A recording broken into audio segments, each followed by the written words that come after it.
Selamat sore Tribuners, Anda sedang menyaksikan live update Tribunnews bersama saya Firdananda. Sore ini kan kami sajikan informasi terkini dan menarik untuk Anda yang dilaporkan secara langsung oleh reporter kami di lapangan. Dan inilah live update selengkapnya. Kita ke berita pertama, saudara relawan mengatasnamakan diri Majelis Taklim Hayatul Islamiyah dan Majelis Taklim se-Kabupaten Bogor mendeklarasikan dukungan terhadap Anies Baswedan untuk menjadi Presiden RI 2024 nanti. Deklarasi ini digelar di Sukahati, Kecamatan Cibinong, Kabupaten Bogor, yang mana peserta juga terpantau membawa spanduk bertuliskan Anies Rashid Baswedan for RI 1 R1 Pilpres 2024. Informasi lebih lengkapnya akan disampaikan oleh rekan jurnalis kami dari Tribun Bogor, ada Naufal yang akan melaporkannya. Silakan rekan Naufal. Baik Firda dan juga rekan-rekan Republik Indonesia pada tahun 2024 mendatang. Pantauan kami, kelompok masyarakat yang menggelar deklarasi ini berjumlah sekitar puluhan orang, namun menurut mereka untuk majelis taklim yang tergabung ini mencapai puluhan majelis taklim dan yang hadir hanya perwakilan.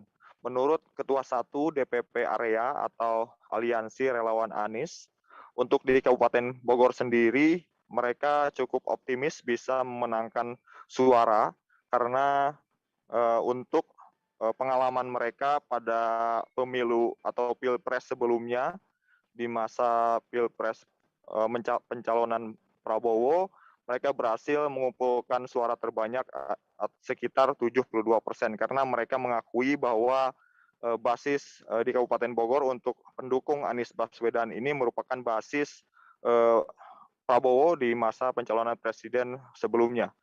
Dan Ketua DPP 1 Area atau Aliansi Relawan Anies ini juga mengatakan bahwa sampai saat ini pihaknya masih terus melakukan pengumpulan dukungan untuk Anies Baswedan, termasuk membentuk kepengurusan di berbagai wilayah. Dan untuk di tingkat provinsi, menurut mereka saat ini sudah tercapai hampir 50% sudah dibentuk kepengurusan di tingkat provinsi di seluruh wilayah Indonesia. Dan kemudian untuk di wilayah Jawa Barat, menurut Ketua DPP Area ini, untuk kepengurusan relawan Anies Baswedan akan diselesaikan pada Oktober 2022 mendatang.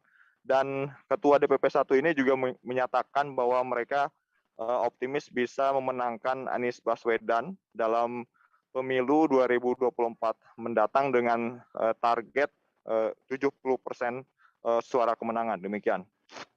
Ya baik, terima kasih rekan Naufal dari Tribun Bogor atas laporan Anda. Selamat bertugas kembali. Tribuners, akan kami tampilkan wawancara dari Ketua 1 DPP Aliansi Relawan Anies Area, Rusdiantoro. Berikut liputannya untuk Anda. Assalamualaikum warahmatullahi wabarakatuh. Alhamdulillahirrabbilalamin. Puji syukur kepada Allah Subhanahu wa taala. Salawat dan salam kepada baginda Nabi Muhammad SAW. Alhamdulillah, Dewan Pembinaan Pusat Area Aliansi Relawan Anies Area 1 pada hari ini tanggal 8 Juni 2022 sudah melaksanakan deklarasi Majelis Taklim seluruh Kabupaten Bogor. Insya Allah kita selaku pimpinan area mensupport dengan penuh gerakan-gerakan di bawah untuk mendukung pencalonan Bapak Anies Rashid Baswedan. Alhamdulillah untuk Kabupaten Bogor ini Majelis Taklim, Ikatan Majelis Taklim Kabupaten Bogor sudah mendeklarasikan bahwa Majelis Taklim seluruh Kabupaten Bogor mendukung Bapak Anies Rashid Baswedan untuk menjadi Presiden Republik Indonesia tahun 2024-2029. Mungkin itu. Ada berapa Majelis Taklim, Pak? Majelis Taklim di Kabupaten Bogor itu banyak. Ini kebetulan hanya perwakilan-perwakilan di masing-masing wilayah dari masing-masing rayon ya atau masing-masing dapil. Alhamdulillah berkumpul di sini dan beliau menyatakan kesediaan dan siap untuk mendukung Bapak Anies Rashid Baswedan. Kenapa alasannya sendiri kenapa sih Pak? Yang melatar belakangi mungkin deklarasi ini memilih Anies sendiri. Melatar belakangi dengan situasi kondisi keadaan ya, kita semua sudah tahu bahwa memang untuk mencalonkan presiden itu harus disiapkan dari jauh-jauh hari, dan kebetulan untuk saat ini kami melihat dan memandang bahwa untuk saat ini yang pas Pemimpin Khilafatul Muslimin Bekasi Raya Abu Salma menegaskan tidak ada niat organisasinya merebut Negara Kesatuan Republik Indonesia atau NKRI atau membentuk sebuah negara khilafah. Abu Salma mengatakan Khilafatul Muslimin murni sebuah gerakan menegakkan syariat Islam. Salah satunya adalah ajaran khilafah. Ajaran khilafah ini harus diartikan bukan semata sistem pembentukan negara berdaulat, namun sebuah ajaran bermasyarakat secara Islam. Informasi lebih lengkapnya akan disampaikan oleh rekan jurnalis kami dari Tribun Jakarta, ada Yusuf Bahtiar yang akan melaporkannya. Silakan rekan Yusuf. Selamat sore Firda dan juga Tribuners. Saat ini saya sedang berada di Kota Bekasi, Jawa Barat. Seperti yang kita ketahui, Polda Metro Jaya belum lama ini telah mengamankan pemimpin tertinggi dari organisasi Khilafatul Muslimin, yakni Abdul Qadir Hasan Baraja, di mana Abdul Qadir Hasan Baraja ditangkap di Lampung dan kini sudah dibawa ke Polda Metro Jaya. Adapun organisasi Khilafatul Muslimin sendiri sudah berdiri sejak lama dan memiliki beberapa cabang ataupun kantor sekretariat di beberapa daerah, salah satunya di Kota Bekasi. Adapun Khilafatul Muslimin Kota Bekasi ataupun Bekasi Raya berada di Payung Jaya, Kecamatan Bekasi Selatan, Kota Bekasi. Kami sempat melakukan berkunjung ke sekretariat Khilafatul Muslimin Bekasi Raya yang dipimpin oleh seorang amir ataupun pemimpin cabang bernama Abu Salma. Di sana dia menceritakan dan mengajak kami melihat-lihat kantor sekretariatnya, mengajak dan menceritakan beberapa kegiatan-kegiatan yang dilakukan oleh Khilafatul Muslimin. Adapun tanggapan dari penangkapan pemimpin tertingginya, Abu Salma menilai penegak hukum ataupun aparat masih terlalu dini ataupun terlalu cepat mengamankan pemimpinnya. Namun dari situ pihaknya memang mengakui bahwa konvoy ataupun selebaran-selebaran yang dilakukan oleh Khilafatul Muslimin beberapa waktu lalu memang sengaja dilakukan sebagai sosialisasi ataupun memperkenalkan diri kepada publik bahwa organisasinya ada dan telah berdiri sejak lama. Adapun Khilafatul Muslimin merupakan organisasi Islam yang bergerak di bidang pendidikan. Di kantor sekretariat Khilafatul Muslimin Kota Bekasi sendiri berdiri pondok pesantren Ukhuwah Islamiyah yang dikelola oleh anggota dan juga simpatisan dari organisasi Khilafatul Muslimin. Adapun dari keterangan Amir Khilafatul Muslimin Bekasi Raya, Abu Salma, anggota di Khilafatul Muslimin Bekasi Raya sudah mencapai ribuan orang dengan ditambah dengan simpatisan yang mencapai belasan ribu orang. Dia juga menjelaskan bahwa kegiatan-kegiatan selama ini tidak lain adalah untuk syiar agama Islam, salah satunya kajian dan juga pendidikan seperti pengembangan pondok pesantren. Dia juga membantah tudingan bahwa Khilafatul Muslimin bertujuan untuk merebut ataupun makar NKRI, namun Khilafatul Muslimin sendiri bertujuan untuk menegakkan sebuah sistem bernama kekhalifahan yang notabene adalah ajaran Islam yang harus dijalankan untuk setiap umat, begitu, Firda. Baik, terima kasih rekan jurnalis dari Tribun Jakarta Yusuf atas laporan Anda. Selamat bertugas kembali, dan Tribuners akan kami tampilkan wawancara dari Amir Khilafatul Muslimin Bekasi Raya Abu Salma. Berikut liputannya untuk Anda. Soal yang penangkapan itu kalau menurut apa dulu? Ya, kalau penangkapan ini kan sebenarnya perlu kita klarifikasi juga harapan kita dengan aparat. Penangkapan ini nggak usahlah seperti satu permasalahan yang merugikan negara ataupun masyarakat secara umum. Kan bisa masyarakat baik-baik, aparat baik-baik datang, kita mau ambil Khalifah Abdul Qadir Hasan Baraja untuk dimintai keterangan, terus jam sekian jam sekian. Ini kan subuh mendadak, warga juga nggak ada, jadi kesannya seolah-olah pemerintah arogansi, aparat arogansi dengan penangkapan Khalifah. Tetapi demikian juga kami juga menghargai keputusan hukum, keputusan pemerintah yang memang mungkin polanya seperti itu. Jadi kami juga menyadari. Kalau Polri menyatakan ada dugaan pelanggaran ideologi itu bagaimana, Pak? Iya, kalau dugaan pelanggaran ideologi karena memang kita mengusung kekhalifan ini pasti, ya kan, karena khilafah ini adalah satu bagian ajaran Islam yang harus kita tegakkan sebagaimana sholat. Nah, jadi khilafah ini memang satu ideologi, tapi ideologi yang memang asalnya dari Islam, dan ini banyak umat secara umum tidak paham tentang khilafah itu sendiri. Bahkan branding atau framing yang ada, khilafah ini dipaksa untuk bernegara. Khilafah ini punya kekuasaan, khilafah ini harus punya hukum, bentuknya negara, punya senjata, punya tentara. Padahal kita melihat perjalanan khilafah di masa lalu sebagaimana khilafah lamin haji nubuwah dari diri sendiri Nabi sendiri nggak perlu kekuasaan dan nggak dipaksa seperti negara, karena khilafah ini tidak ada batasan teritorial. Nah, ini yang harus kita pahami. Kalau negara kan harus ada batas. Barisan Masyarakat Adat atau Barmas Sulawesi Utara bersama puluhan warga Kelurahan Tungkaina, Kecamatan Bunaken, Kota Manado melaksanakan aksi demo pada Rabu 8 Juni. Demo ini digelar di kantor Badan Pertanahan Nasional atau BPN Kota Manado. Saat sampai di kantor BPN Manado, para warga dan anggota Barmas Sulut tampak dikawal ketat oleh aparat kepolisian. Informasi lebih lengkapnya terkait hal ini akan disampaikan oleh rekan jurnalis kami dari Tribun Manado, ada Nilton Durado yang akan melaporkannya. Silakan rekan Nilton. Baik, terima kasih rekan Firda. Sebanyak 73 anggota Ormas Barisan Masyarakat Adat Sulawesi Utara bersama warga Kelurahan Tungkaina, Kecamatan Bunaken, Kota Manado mendatangi kantor BPN Kota Manado pada Rabu 8 Juni 2022. Kedatangan mereka adalah menyampaikan aspirasi tentang pemberantasan mafia tanah yang sudah sangat meresahkan di Kelurahan Tungkaina. Hal ini karena banyak tanah milik warga yang diserobot oleh salah satu mafia tanah yang kemudian didasari dengan penerbitan sertifikat tanah yang tanpa diketahui oleh masyarakat, tapi tiba-tiba BPN menerbitkan sertifikat tanah di atas tanah yang sudah ada sertifikatnya.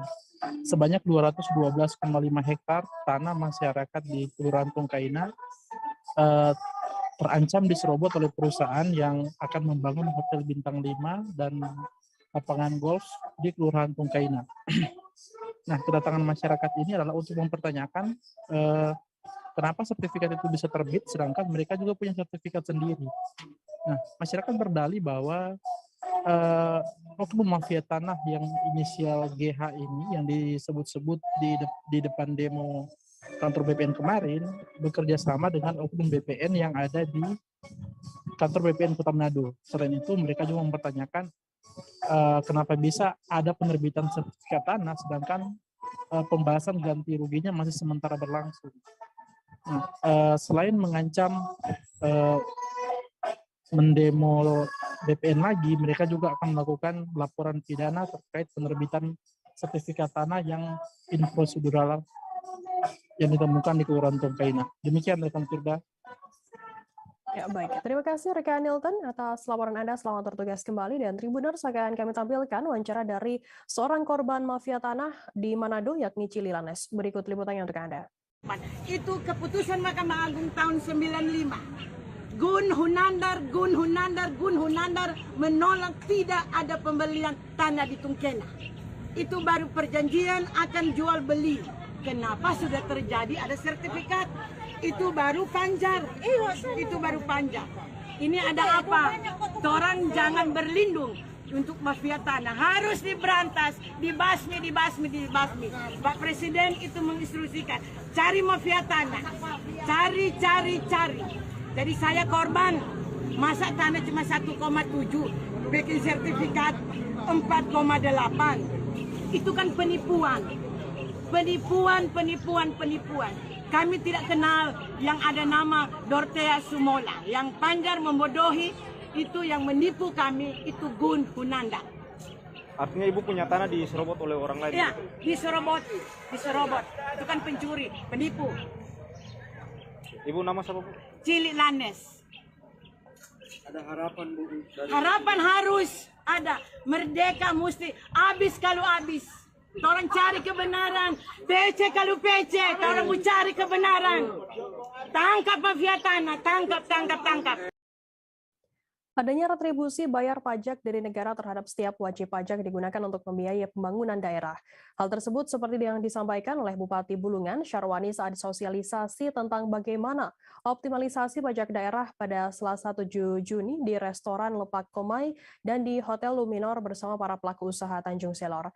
Tak hanya itu, dari pantauan, Bupati Bulungan Syarwani turut memberikan materi tapping box hasil kerjasama Pemkab Bulungan dengan Bank Kaltim Tara sebagai tindak lanjut komitmen bersama dengan KPK. Informasi lebih lengkapnya akan disampaikan oleh rekan jurnalis kami dari Tribun Kaltara. Ada Georgie Santana Silalah yang akan melaporkannya. Silakan rekan Georgie. Baik, selamat sore Tribuner, selamat sore Firda. Benar yang disampaikan bahwasannya adanya tapping box itu juga sebagai bentuk tanggung jawab dari para pengusaha yang ada di Kabupaten Bulungan. Bahwasannya pajak itu tidak masuk kantong pribadi atau kelompok, tapi digunakan untuk membiayai pembangunan, termasuk pembangunan di daerah, kata Bupati Bulungan Syarwani. Bahwasannya juga Bupati mengingatkan tapping box ini merupakan hasil kerjasama Pemkab Bulungan dengan Bank Kaltim Tara sebagai tindak lanjut komitmen bersama dengan KPK, yang dimana dia berharap nuansanya ini memang berbeda, yaitu melakukan sosialisasi bersama pelaku usaha yang ada di Kabupaten Bulungan ini langsung ke tempat-tempat di mana tempat interaksi usaha kepada masyarakat. Dan perlu diketahui bahwasannya tapping box selama 2 tahun ini sudah terpasang di 35 tapping box yang di sejumlah hotel, restoran, dan rumah makan di Kabupaten Bulungan. Dan tapping box ini merupakan alat perekam catatan transaksi yang berfungsi sebagai pembanding total transaksi yang ada di tempat usaha dengan jumlah pajak daerah yang harus dibayarkan.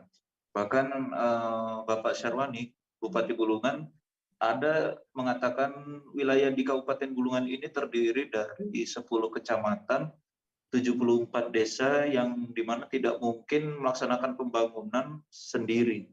Sebab pemerintah Kabupaten Bulungan ini juga berharap para perusahaan untuk wajib semua melakukan bersama-sama bergandeng tangan untuk membangun daerah berdasarkan dari pengumpulan pendapatan asli daerah, yang dimana Bupati Bulungan menginginkan para pelaku usaha dapat menjadi bagian dalam membangun Bulungan, termasuk siapa lagi yang mungkin kalau tidak kita, yang dimana ya ini tertuju kepada para pengusaha yang ada di Kabupaten Bulungan dan juga para pelaku usaha di bidang UMKM. Rencananya menurut dari Kepala Bapenda, maksud saya yaitu Badan Pendapatan Daerah Bulungan, Tumanggor, bahwa tapping box yang sudah disebar menurutnya akan ditambahkan lagi, karena perlu diketahui di Kabupaten Bulungan ini juga termasuk wilayah kawasan industri pelabuhan internasional yang akan dibangun di tahun ini, dan tentu tempat usaha atau potensi-potensi usaha menarik yang ada di Kabupaten Bulungan akan bertumbuh. Dan dia mengatakan penyebaran tapping box ini dilakukan secara bertahap dan secara rutin dimonitor oleh tim Bank Kaltim Tara selaku pemilik alat, dan nantinya Pak Tumanggor berharap perlunya tapping box ini sebagai menyamakan persepsi bahwasannya keberadaan tapping box ini ada dalam bentuk layanan online dan juga penerapannya sangat mudah untuk para wajib pajak untuk melaksanakan kewajiban membayar pajak. Dan adanya sistem online juga mendorong penggunaan transaksi non tunai, sebab ini sebagai mengantisipasi kebocoran penerimaan pajak dan para pelaku usaha yang tidak perlu jauh untuk melakukan pembayaran pajak karena bisa melalui online. Dan perlu diketahui acara ini berlangsung selama 2 hari, yang dimana Bapenda dan Bupati dan Wakil Bupati melaksanakan beberapa tempat sosialisasi kepada para pelaku pengusaha yang ada di Kabupaten Bulungan, kemudian ada para pelaku usaha UMKM yang terus dilakukan sosialisasi supaya tetap taat bayar pajak dan bisa menambahkan pendapatan asli daerah Kabupaten Bulungan, Tanjung Selor, Provinsi Kalimantan Utara. Demikian Firda, beberapa hal yang bisa dapat saya sampaikan kembali ke studio. Baik, terima kasih rekan Georgie dari Tribun Kaltar atas laporan Anda. Selamat bertugas kembali. Dan Tribuners akan kami tampilkan wawancara dari Bupati Bulungan Syarwani. Berikut liputannya untuk Anda. Kabupaten, tapi melalui proses yang dilaksanakan ya kan. Nah, tentu aplikasi juga sudah dibangun melalui keberadaan teman-teman Bangkal Kintara. Tadi disampaikan oleh Bu Ayu selaku yang mewakili. Nah, mudah-mudahan dengan adanya aplikasi yang sudah dilakukan, yang sudah dibangun ini juga memudahkan akses masyarakat dalam memenuhi kewajiban membayar pajak itu sendiri. Terkait pemasangan target capaian pajak tahun ini ada angkanya nggak Pak? Kurang lebih 48 ya Pak Tur ya, dari sisi pajak yang memang menjadi kewenangan pajak total seluruh pajak. Pajak toh ya belum retribusi. Jadi kalau kan bicara tentang PAD ya tentu ada dua hal, pajak dan retribusi. Dari sisi pajak sekitar 48 yang disampaikan oleh Kepala Bapenda. Ya tentu realisasi sampai bulan Juni ya tentu nanti bisa dikonfirmasi. Karena takut nanti saya menyampaikan angka kan jangan sampai keliru kan. Saya tidak mau bicara tentang angka, silakan melalui Pak Tumangdur karena langsung ditangani oleh teknisnya melalui Bapenda. Pak, potensi ke depan hotel dan restoran masih jadi tentu semakin tumbuh daerah ini, semakin berkembang kegiatan ekonomi masyarakat, terus pertambahan penduduk juga semakin meningkat, otomatis kegiatan-kegiatan investasi di bidang hotel maupun restoran juga akan dengan sendiri akan beriring ya. Dinas Pekerjaan Umum dan Penataan Ruang atau PUPR Kabupaten Pelalawan Riau menormalisasi Sungai Kerinci yang ada di Kecamatan Pangkalan Kerinci. Aktivitas pembersihan aliran sungai telah berjalan selama 2 hari. Normalisasi Sungai Kerinci memang menjadi program rutin setiap tahunnya. Pasalnya, sungai yang membentang di sekitar kompleks perkantoran bakti Praja Pemkab Pelalawan tersebut sering mengalami penyempitan dan pendangkalan. Informasi lebih lengkapnya akan disampaikan oleh rekan jurnalis kami dari Tribun Pekanbaru, ada Yohanes Tanjung yang akan melaporkannya. Silakan rekan Yohanes. Baik, terima kasih Firda dan selamat sore bagi semua Tribuners. Pemerintah Kabupaten Pelalawan melalui Dinas PUPR melakukan normalisasi atau pembersihan Sungai Kerinci. Sungai Kerinci merupakan anak daripada Sungai Kampar yang merupakan sungai terbesar, salah satu sungai terbesar di Provinsi Riau maupun di Kabupaten Pelalawan. Sungai Kerinci ini memiliki posisi yang strategis atas bencana banjir yang ada di Kabupaten Pelalawan, khususnya di Kota Pangkalan Kerinci yang merupakan ibu kota kabupaten. Sampai saat ini banjir atau genangan air setiap hujan turun atau di saat musim hujan masih belum bisa ditangani dengan maksimal oleh Pemkab Pelalawan. Sehingga sampai saat ini masih dilakukan langkah-langkah penanganan banjir termasuk melakukan normalisasi di Sungai Kerinci. Sungai Kerinci merupakan tumpuan akhir daripada sebagian besar drainase ataupun parit yang ada di Kabupaten Pelalawan, termasuk di Kota Pangkalan Kerinci. Seperti diketahui sebagai informasi kepada semua Tribuners, setiap hujan turun ataupun setiap musim hujan pasti terdapat genangan air ataupun banjir di beberapa ruas jalan di Kota Pangkalan Kerinci. Bahkan juga pemukiman masyarakat ikut terendam dan juga sejumlah perumahan yang menjadi titik-titik langganan banjir atau rawan banjir. Hal inilah yang membuat Pemkab Pelalawan harus bekerja keras untuk segera bisa mengeluarkan Kota Pangkalan Kerinci dari rawan banjir.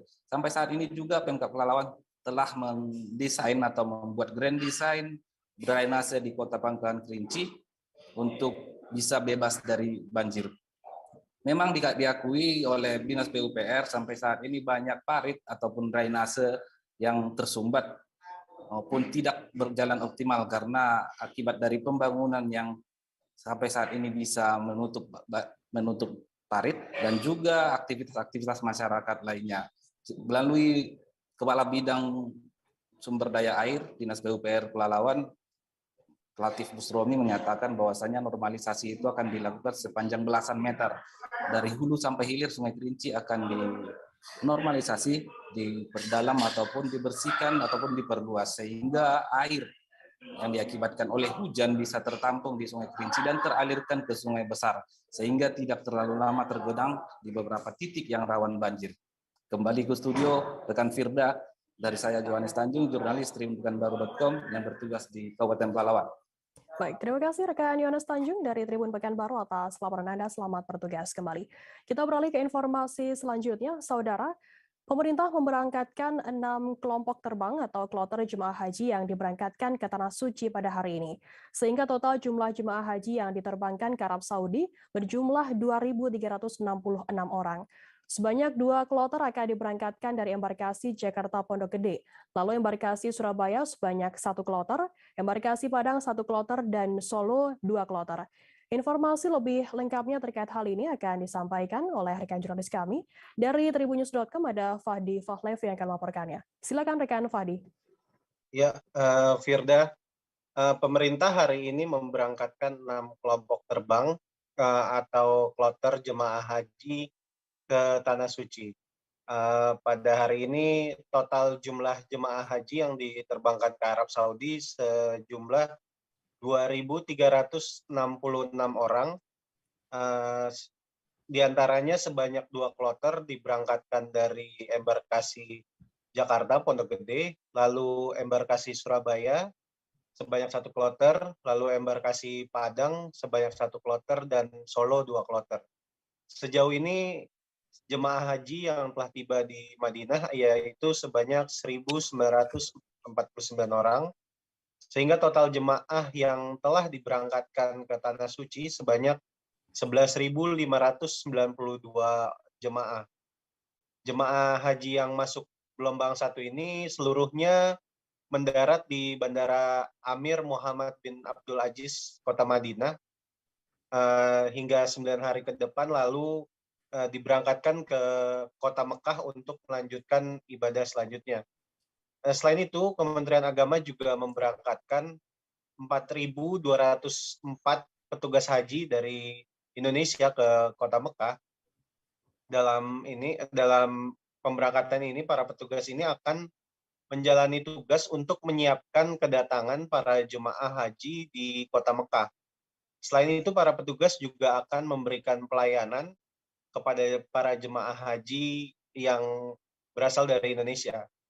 Tadi, Sekretaris Direktorat Jenderal Penyelenggaraan Haji dan Umroh Kementerian Agama, Ahmad Abdullah, yang hadir di Asrama Haji Pondok Gede, menginformasikan bahwa kepada para jemaah agar bahwa paket ziarah di Madinah merupakan paket dari layanan ibadah haji jemaah Indonesia. Sehingga menurutnya layanan itu merupakan paket layanan yang diberikan oleh Muassasah. Muassasah sendiri adalah organisasi pemandu jemaah haji yang berada di Arab Saudi. Ahmad tadi meminta para jemaah Indonesia untuk tidak pergi melakukan kegiatan ziarah sendiri, sehingga sehingga harusnya dikoordinir oleh muassasah. Selain itu, Ahmad juga memastikan bahwa seluruh kegiatan ziarah bagi jemaah haji di Kota Madinah merupakan tidak dipungut biaya alias gratis. Tadi juga Ahmad menyebutkan bahwa beberapa jemaah haji yang berasal dari kloter embarkasi Pondok Gede mendapatkan layanan fast track dari pemerintah Arab Saudi. Layanan fast track ini yaitu pemberian layanan cepat keimigrasian kepada para jemaah sehingga tidak menunggu-nunggu seperti itu. Namun layanan ini baru bisa diberikan untuk jemaah yang berasal dari embarkasi Pondok Gede Jakarta. Untuk embarkasi yang lain, kedepannya Kementerian Agama akan berupaya meningkatkan layanan agar mendapatkan layanan fast track. Demikian, Firda. Baik, terima kasih rekan jurnalis dari tribunnews.com Fahdi Fahlev atas laporannya. Selamat bertugas kembali, dan Tribuners akan kami tampilkan wawancara dari Ahmad Abdullah, Sekretaris Ditjen Penyelenggara Haji dan Umroh Kemenak. Berikut liputannya untuk Anda. Pegawai dari imigrasi Saudi. Jadi pegawai imigrasi Saudi ini diangkut kurang lebih sekitar 300 orang untuk datang ke sini dan melayani prosesi imigrasi di sini. Jadi memang karena biayanya cukup tinggi, jadi mereka baru bisa menyiapkan untuk fast track ini di Jakarta.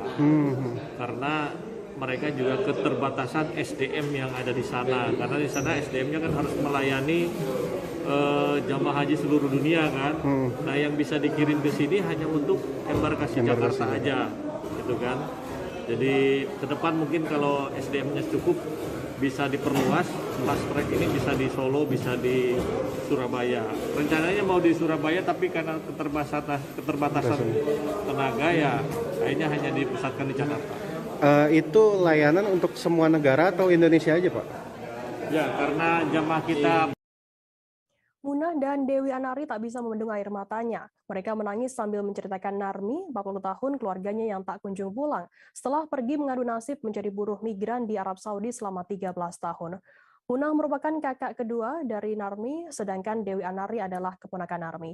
Mereka bercerita kalau Narmi pergi ke Arab Saudi menjadi buruh migran sejak tahun 2009. Informasi lebih lengkapnya akan disampaikan oleh rekan jurnalis kami dari Tribun Jabar, ada Cikwan Suwandi yang akan melaporkannya. Silakan rekan Cikwan. Ya, terima kasih Firda. Selamat sore Tribuners. Jadi kasus mengenai dugaan TKW asal Kerawang ini yang diduga diancam oleh majikannya, diancam akan disuntik mati jika melaporkan tentang keadaannya. Ini berawal dari keluarga Narmi yang merupakan seorang TKW di asal Kobak Manyar mendapat kabar dari temannya Narmi yang juga sesama TKW di Arab Saudi.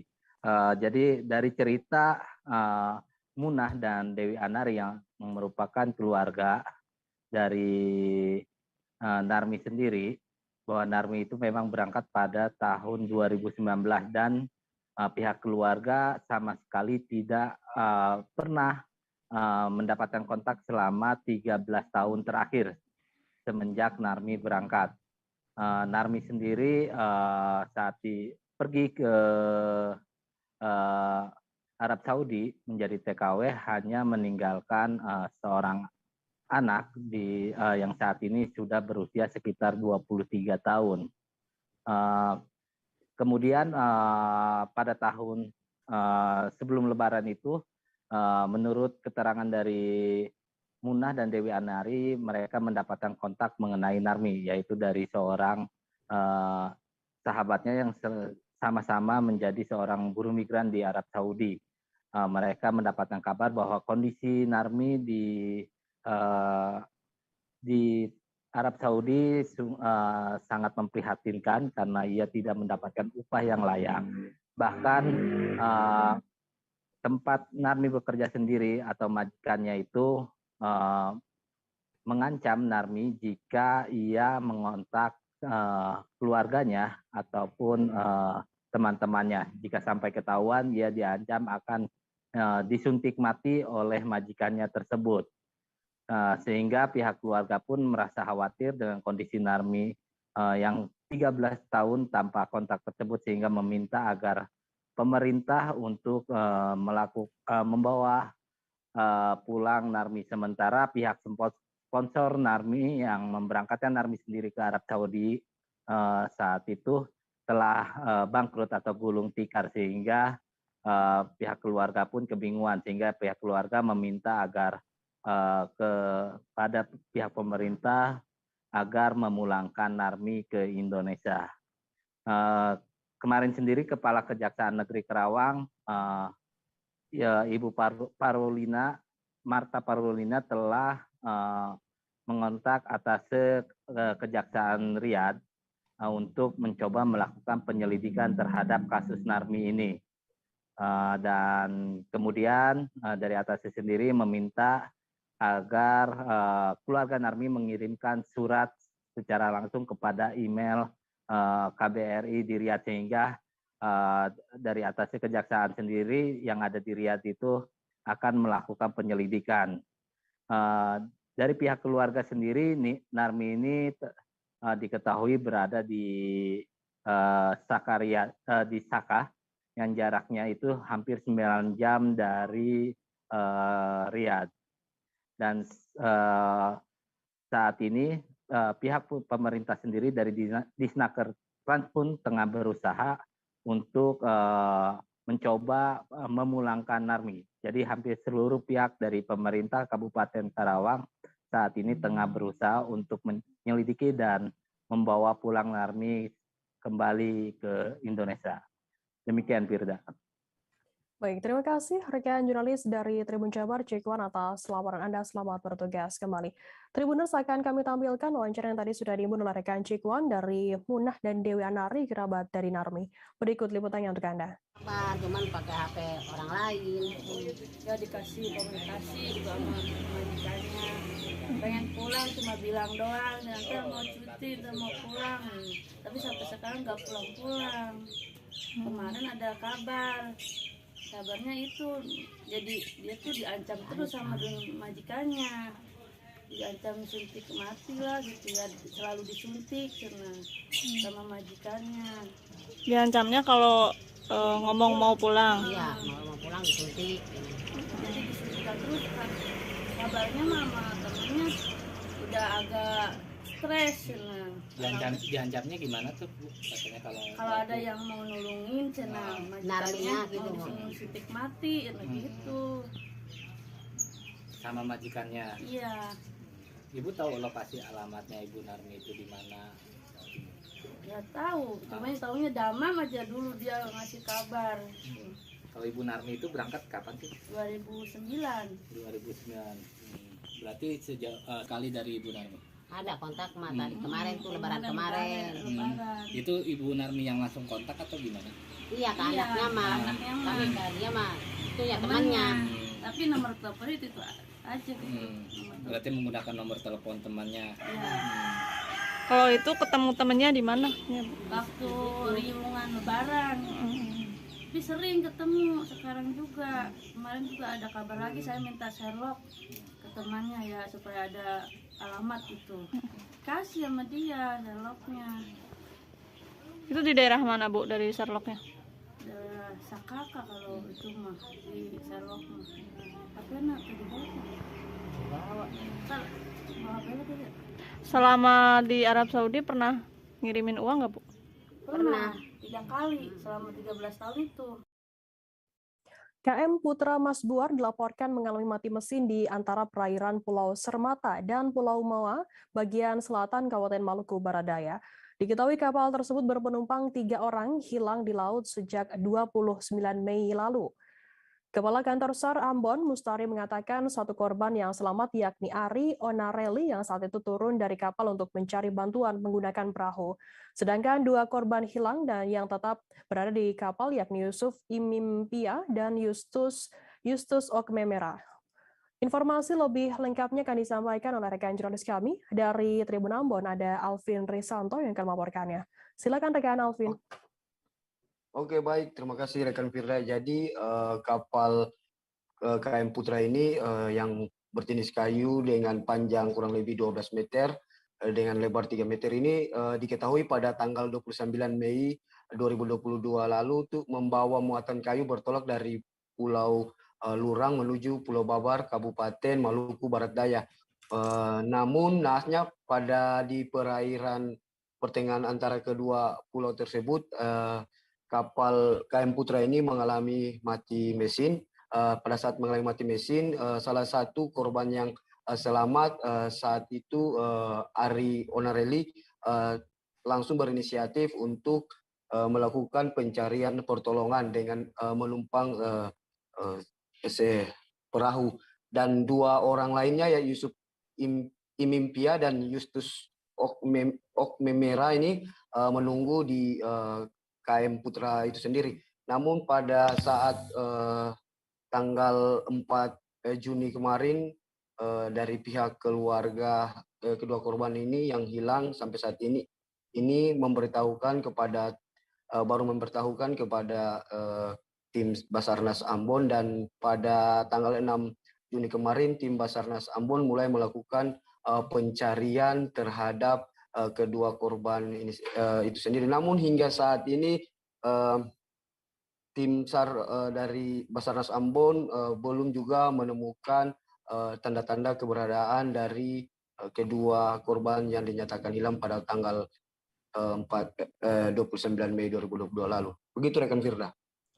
Baik, terima kasih rekan Alvin dari Tribun Ambon atas laporan Anda. Selamat bertugas kembali. Tribuners akan kami tampilkan wawancara dari Kepala Basarnas Ambon, Mustari. Berikut liputannya untuk Anda. Basarnas Ambon menerima laporan dari masyarakat Maluku Barat Daya, satu kapal yang mengalami lost contact di perairan Maluku Barat Daya dengan rute Pulau Luang menuju Pulau Babar. Kejadian tersebut pada tanggal 29 Mei dilaporkan ke Basarnas pada tanggal 6 Juni. Dari kejadian sudah memasuki hari ke-9. Laporan kami terima dan langsung kami melaporkan ke SROP dan informasi kami teruskan ke TNI Angkatan Laut, Bakamla dan Polair. Pada hari Selasa, Basarnas yang ada di Samlaki langsung melakukan pencarian di perairan Samlaki. Dan pada hari ini, tanggal 8, sekitar pukul 04 pagi, kami kerahkan KN SAR Abimanyu menuju perairan Maluku Barat Daya untuk mencari 2 orang ABK KM Putra Masbuar. Mudah-mudahan bisa kita temukan 2 ABK tersebut yang mengalami lost contact. Mohon doanya, mudah-mudahan 2 ABK tersebut segera ditemukan. Demikian, terima kasih.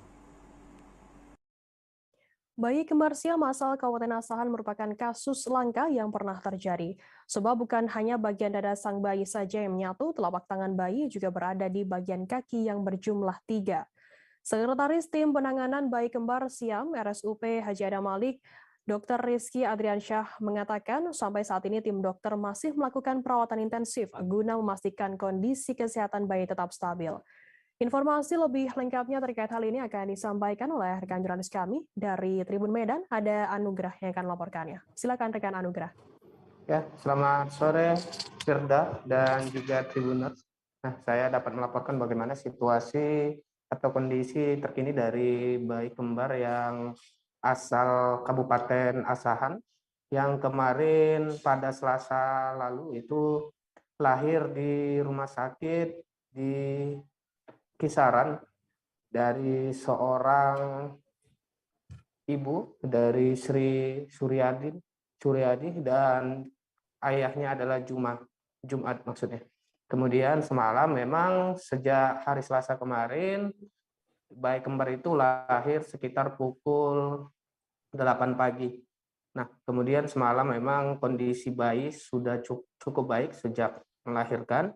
Namun kondisi bayi kembar siam ini dempet di bagian dada hingga ke bawah begitu. Dan kondisinya memang cukup langka ya, karena memang bayi ini memiliki 3 kaki, di mana 1 kaki itu dengan kondisi yang tidak normal begitu, karena dari penjelasan sekretaris dokter yang menangani bayi kembar siam di Rumah Sakit Umum Pusat Adam Malik mengatakan kalau 1 kaki itu merupakan perpaduan antara 2 kaki, jadi memiliki tulangan yang sangat besar, kemudian juga memiliki 1 telapak tangan yang menempel di sana begitu.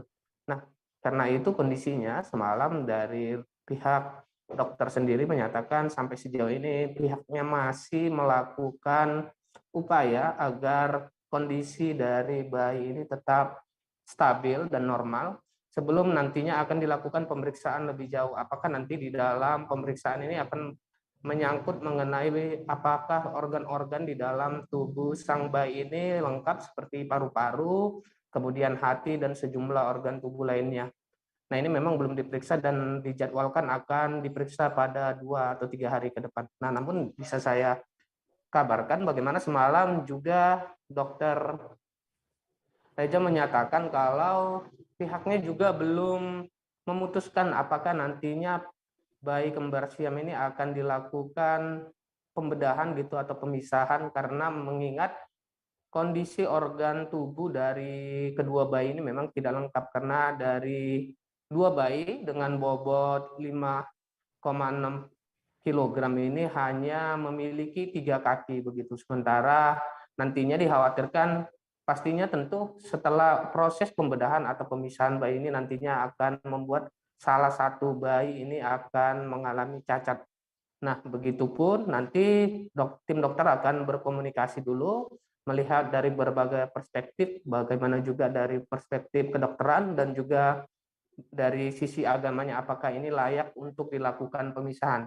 Nah, juga dapat kami kabarkan, orang tua dari bayi kembar ini yang bernama Jumat ini merupakan warga di Kabupaten Asahan yang terletak di Kecamatan Kisaran ya. Dan memang ini kasus yang sangat langka. Gereja sendiri mengatakan hanya ada 1 kelahiran dari 2000 persalinan yang terjadi kasus seperti ini begitu.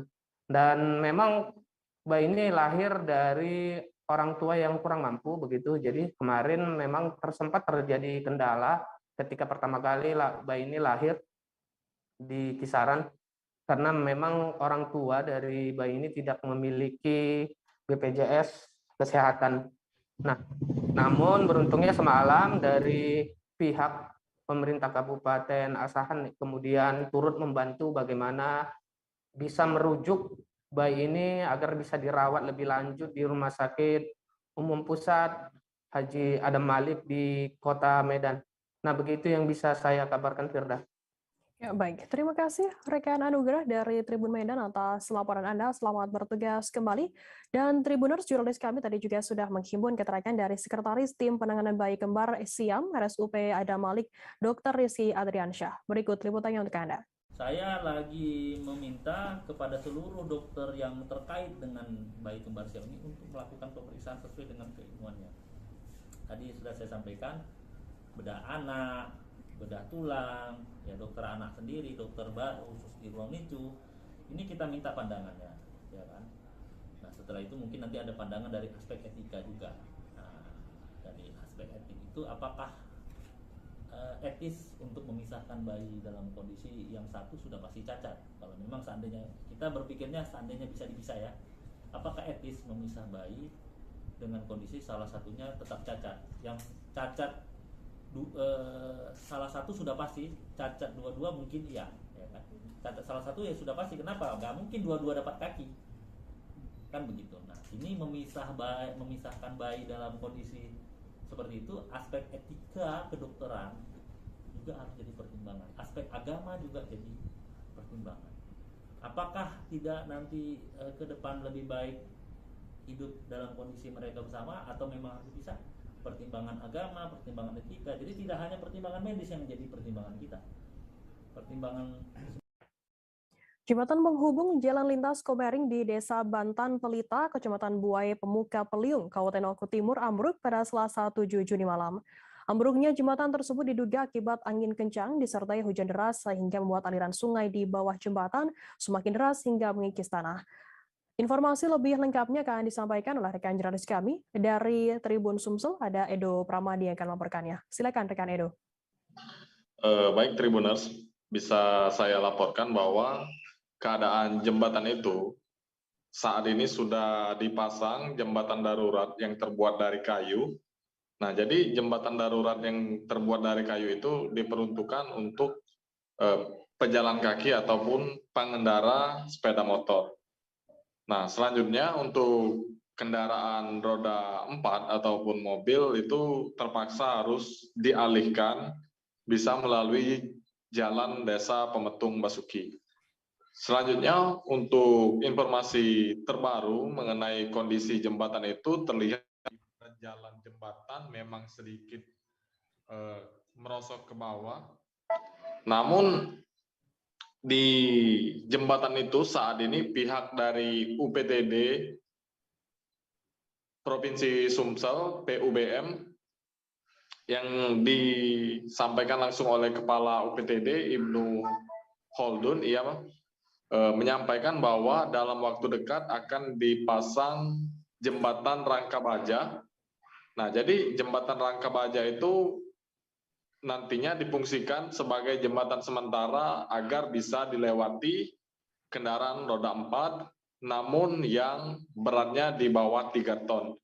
Nah, untuk saat ini proses pembangunan jembatan Rangka Baja itu pihak dari UPTD PUBM Provinsi Sumsel masih menunggu kedatangan dari Rangka Baja itu sendiri, sedangkan ekskavator sudah didatangkan di lokasi kejadian. Nah, fungsi dari ekskavator itu nantinya untuk memobilisasi jembatan Rangka Baja tersebut. Demikian. Ya, baik. Terima kasih rekan jurnalis dari Tribun Sumsel Edo atas laporan Anda. Selamat bertugas kembali. Kita beralih ke informasi selanjutnya, Saudara. BN 45 tahun warga Kecamatan Keo Tengah, Kabupaten Nagekeo, Flores, Nusa Tenggara Timur harus mendekam di sel tahanan Mapolres Nagekeo. Ayah 4 anak itu dibekuk polisi karena diduga kuat telah melakukan perbuatan tak senonoh terhadap anaknya sendiri. Berdasarkan keterangan polisi, pelaku telah 4 kali menggerayangi tubuh anak ketiganya sepanjang tahun 2022. Informasi lebih lengkapnya akan disampaikan oleh rekan jurnalis kami dari Tribun Flores. Ada Patrianus Meo Jawa yang akan melaporkannya. Silakan rekan Patrianus. Baik, terima kasih Firda di studio dan Tribuners di manapun Anda berada.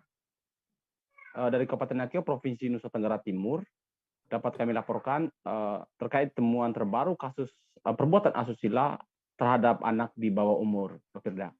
Nah, temuan kasus terbaru menimpa salah satu siswa, memang siswi SMP kelas 1 yang berusia 12 tahun, di mana dia mendapat ancaman kekerasan seksual dan kekerasan fisik dari BN usia 45 tahun yang tak lain adalah ayahandanya sendiri, Firda.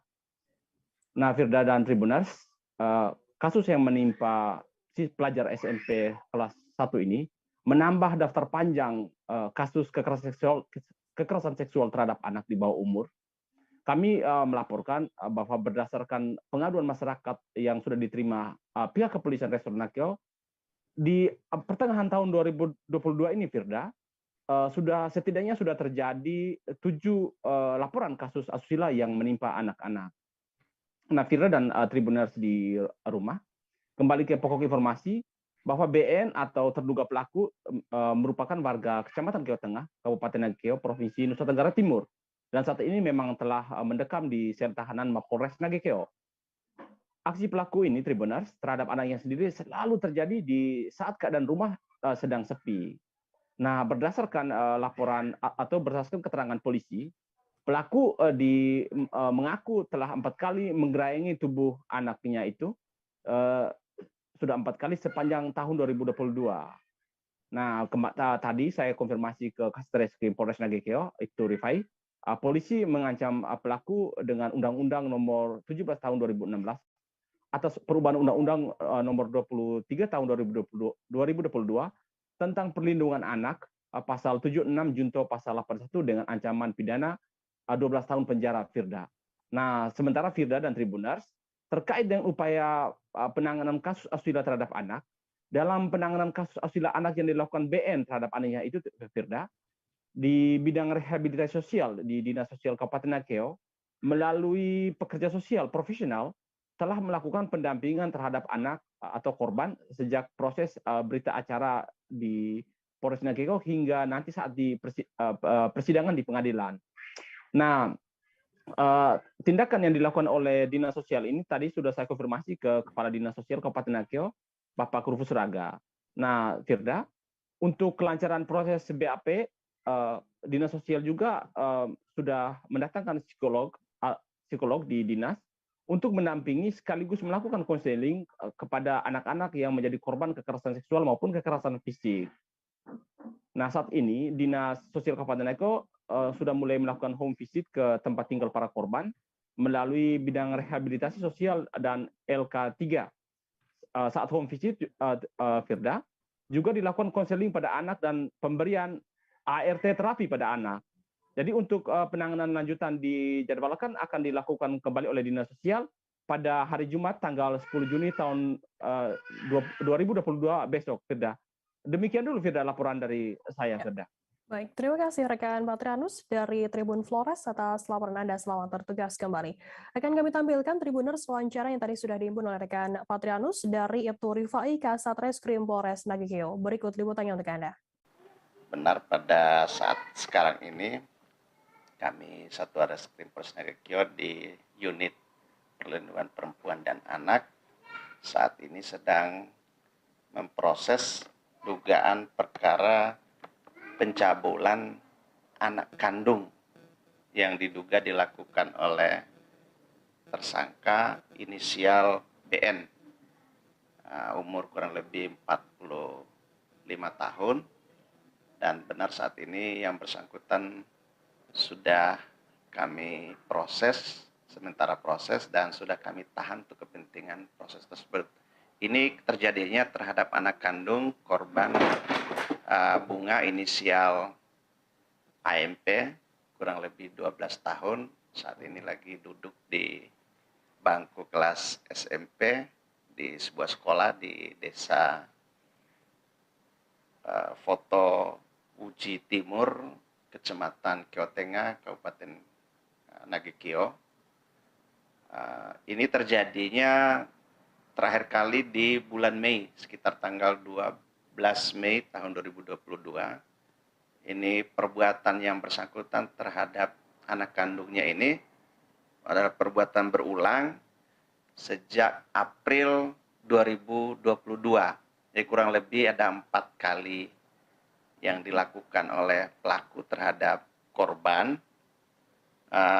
Saat-saat orang tua atau mama dari korban ini tidak ada di tempat.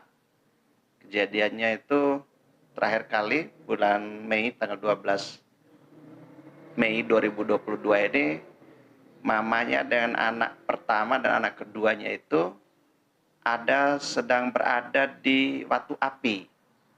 Jadi yang mereka ini kan tinggal di Keotenga sana. Jadi kejadiannya itu pada malam hari sekitar. Mahasiswa Universitas Bandar Lampung atau UBL ditemukan meninggal dunia di Kampung Baru, Bandar Lampung pada Rabu 8 Juni siang. Mahasiswa yang meninggal diketahui bernama Ray Adrian, berasal dari Gunung Sugih, Lampung Barat. Untuk mengetahui informasi lebih lengkapnya terkait hal ini akan disampaikan oleh rekan jurnalis kami dari Tribun Lampung, ada Rio Pratama yang akan melaporkannya. Silakan rekan Rio. Oke, terima kasih Firda. Jadi saya Rio dari Tribun Lampung melaporkan bahwa terjadinya atau penemuan seorang mahasiswa yang meninggal dunia di salah satu kamar kos di dekat Universitas Lampung, tepatnya di Kampung Baru, Labuhan Ratu, Bandar Lampung. Jadi Firda, kejadian bermula saat tetangga kosnya merasa curiga karena adanya aroma yang menyengat dari dalam kamar tetangganya tersebut. Jadi menurut keterangan saksi, yakni tetangga kosnya sendiri, mahasiswa yang meninggal terakhir berinteraksi kepada mereka, tetangga kosnya itu 3 hari sebelum ditemukan. Jadi mahasiswa ini ditemukan pada hari Rabu, tepatnya 8 Juni 2022, dan diduga telah meninggal 2 hari sebelumnya karena memang sudah tercium aroma yang tidak sedap.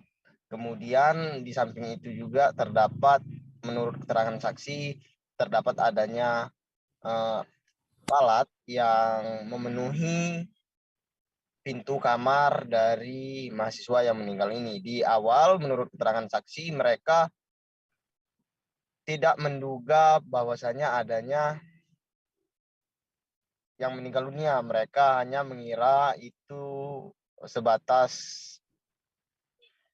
hewan. Jadi setelah dilakukan pemeriksaan, dilapor kepada pemilik kos, kemudian kepada aparat setempat beserta pihak yang berwajib, maka dipastikan mahasiswa asal Universitas Bandar Lampung yang berinisial RA itu dipastikan meninggal dunia. Dan kini sebagai informasi, mahasiswa tersebut telah dikebumikan di tempat asal tinggalnya, yakni di Lampung Barat, Provinsi Lampung.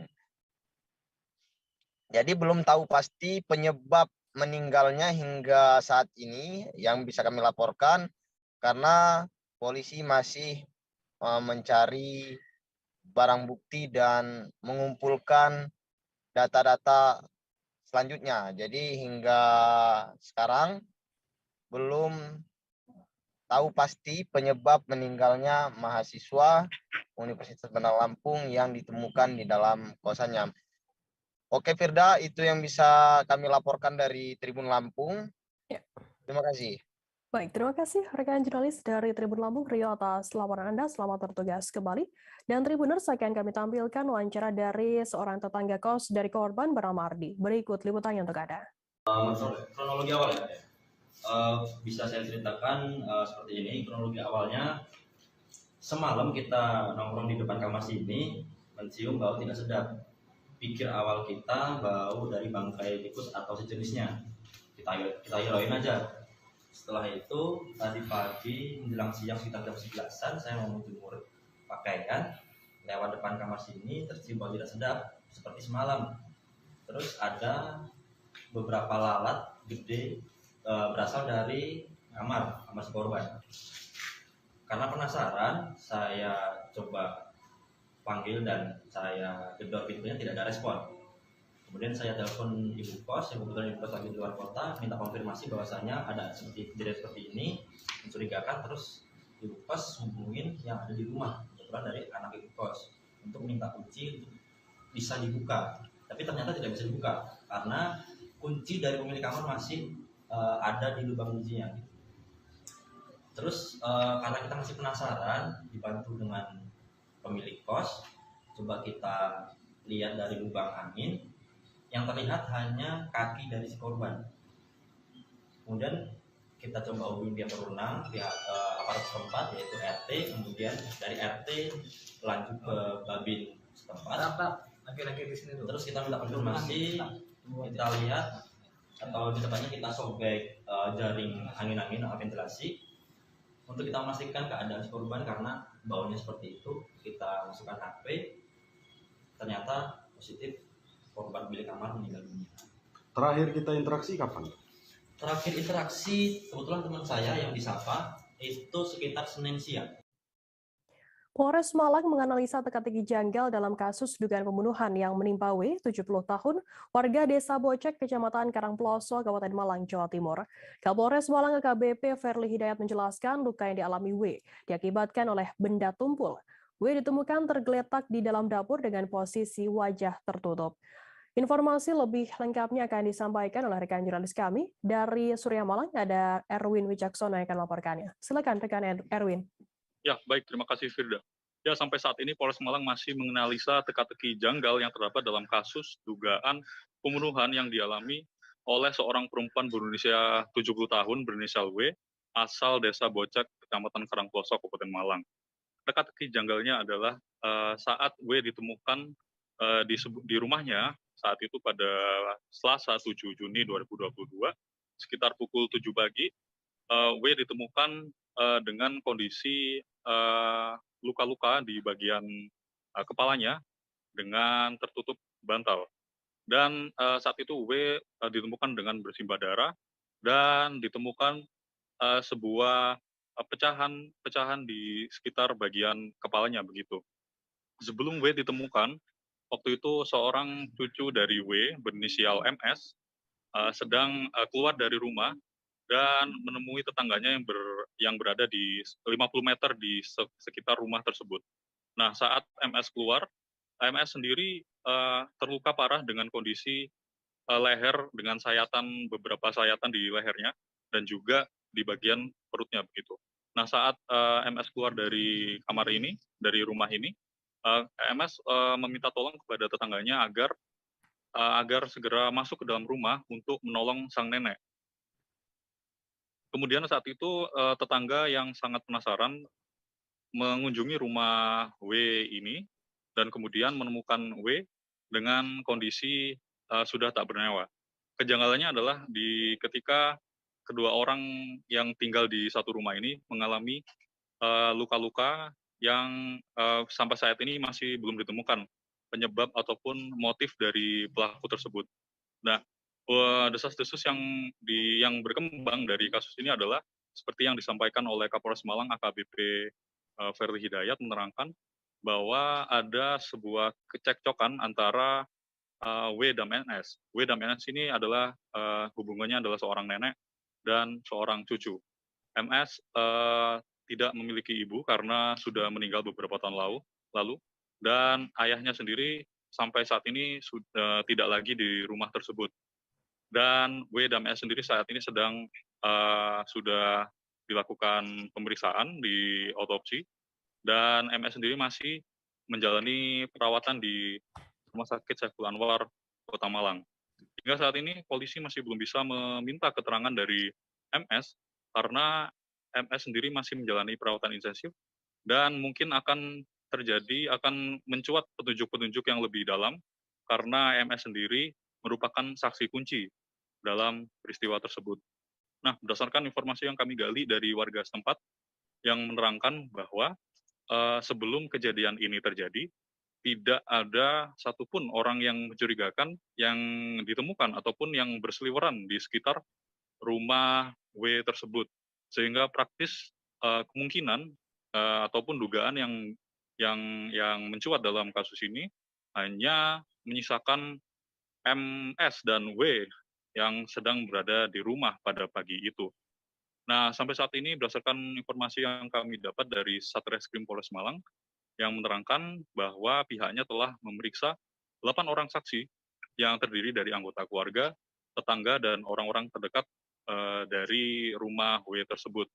Nah, perlu diketahui juga bahwa W memiliki suami siri yang sebelum kejadian ini terjadi, suami siri tersebut mengunjungi rumah ini pada sekitar 2 pekan lalu begitu. Dan polisi juga memintai keterangan dari suami siri tersebut dan hingga saat ini kami masih terus menggali informasi terbaru dari Satreskrim Polres Malang untuk mengetahui perkembangan terbaru dari kasus dugaan pembunuhan yang berada di Desa Bocek, Kecamatan Karangposo, Kabupaten Malang ini. Begitu, Firda. Baik, terima kasih rekan Erwin Wicaksono dari Surya Malang atas laporan Anda. Selamat bertugas kembali. Dan Tribuners akan kami tampilkan wawancara dari Kapolres Malang AKBP Ferly Hidayat terkait pembunuhan ini. Berikut liputannya untuk Anda. Kejadian kemarin di Desa Bocek, di Dusun Bocek, Kecamatan Karangposo. Jadi memang kemarin hari Selasa sekira jam 7 pagi kita memperoleh laporan adanya ditemukannya mayat satu orang wanita bernama W, umur 70 tahun, yang ditemukan dalam posisi meninggal dunia dengan kepala ditutup bantal di sebuah dapur pada sebuah rumah. Kemudian tidak jauh dari rumah tersebut, kurang lebih 50 meter dari rumah tersebut, juga ditemukan seorang laki-laki bernama MS, umur 18 tahun, dalam kondisi terluka pada bagian perut dan pada bagian leher, namun masih dalam keadaan hidup, sehingga terhadap korban yang masih dalam keadaan hidup kami segera membawa ke rumah sakit untuk dilakukan penanganan. Nah, kaitannya dengan kejadian ini perlu rekan-rekan ketahui bahwa di rumah tersebut saudara W selaku nenek ini tinggal bersama saudara MS selaku cucu. Mereka hanya tinggal berdua di rumah tersebut. Ada satu orang juga laki-laki yang merupakan suami siri dari saudara W yang suka datang kurang lebih dalam seminggu itu 2 kali datang menjadi suami siri dari saudara W selama 5 tahun terakhir. Nah, khususnya terhadap kejadian pembunuhan ini atau penganiayaan ini, kami masih mendalami seperti apa proses mekanisme ataupun apa-apa yang bisa kami jumpai di TKP. Seorang asisten rumah tangga atau ART di Kota Bengkulu berinisial YA, 22 tahun diduga dianiaya oleh majikannya yang merupakan seorang oknum polisi dan istrinya yang berstatus sebagai ASN sejak 6 bulan terakhir. Selama 6 bulan bekerja di rumah majikannya yang diduga oknum polisi tersebut, selain dianiaya, YA bahkan tidak diberikan gaji. Untuk mengetahui informasi lebih lengkapnya terkait hal ini akan disampaikan oleh rekan jurnalis kami dari Tribun Bengkulu, maksud kami ada Suryadi Jaya yang akan melaporkannya. Silakan rekan Suryadi. Baik, rekan Firda di studio, ART yang ada di Kota Bengkulu bernama YA, 22 tahun ini diduga dianiaya oleh majikannya yang merupakan oknum polisi dan istrinya merupakan ASN di salah satu kabupaten di Provinsi Bengkulu. YA bekerja di rumah majikannya ini sejak Desember 2021 lalu, namun selama bekerja 6 bulan di rumah majikannya, YA seringkali mendapatkan perlakuan yang tidak mengenakan dari majikannya. Dari wawancara dengan korban mengakui dirinya seringkali dipukuli, bahkan disiram dengan air panas oleh majikannya. Meski begitu, Firda, kami sampaikan, YA tidak berani untuk melakukan melarikan diri atau bahkan melaporkan kekejaman majikannya tersebut kepada pihak keluarga maupun pada pihak kepolisian. Dikarenakan YA bahkan diancam untuk digantung jika berteriak ataupun melarikan diri dari rumah majikannya.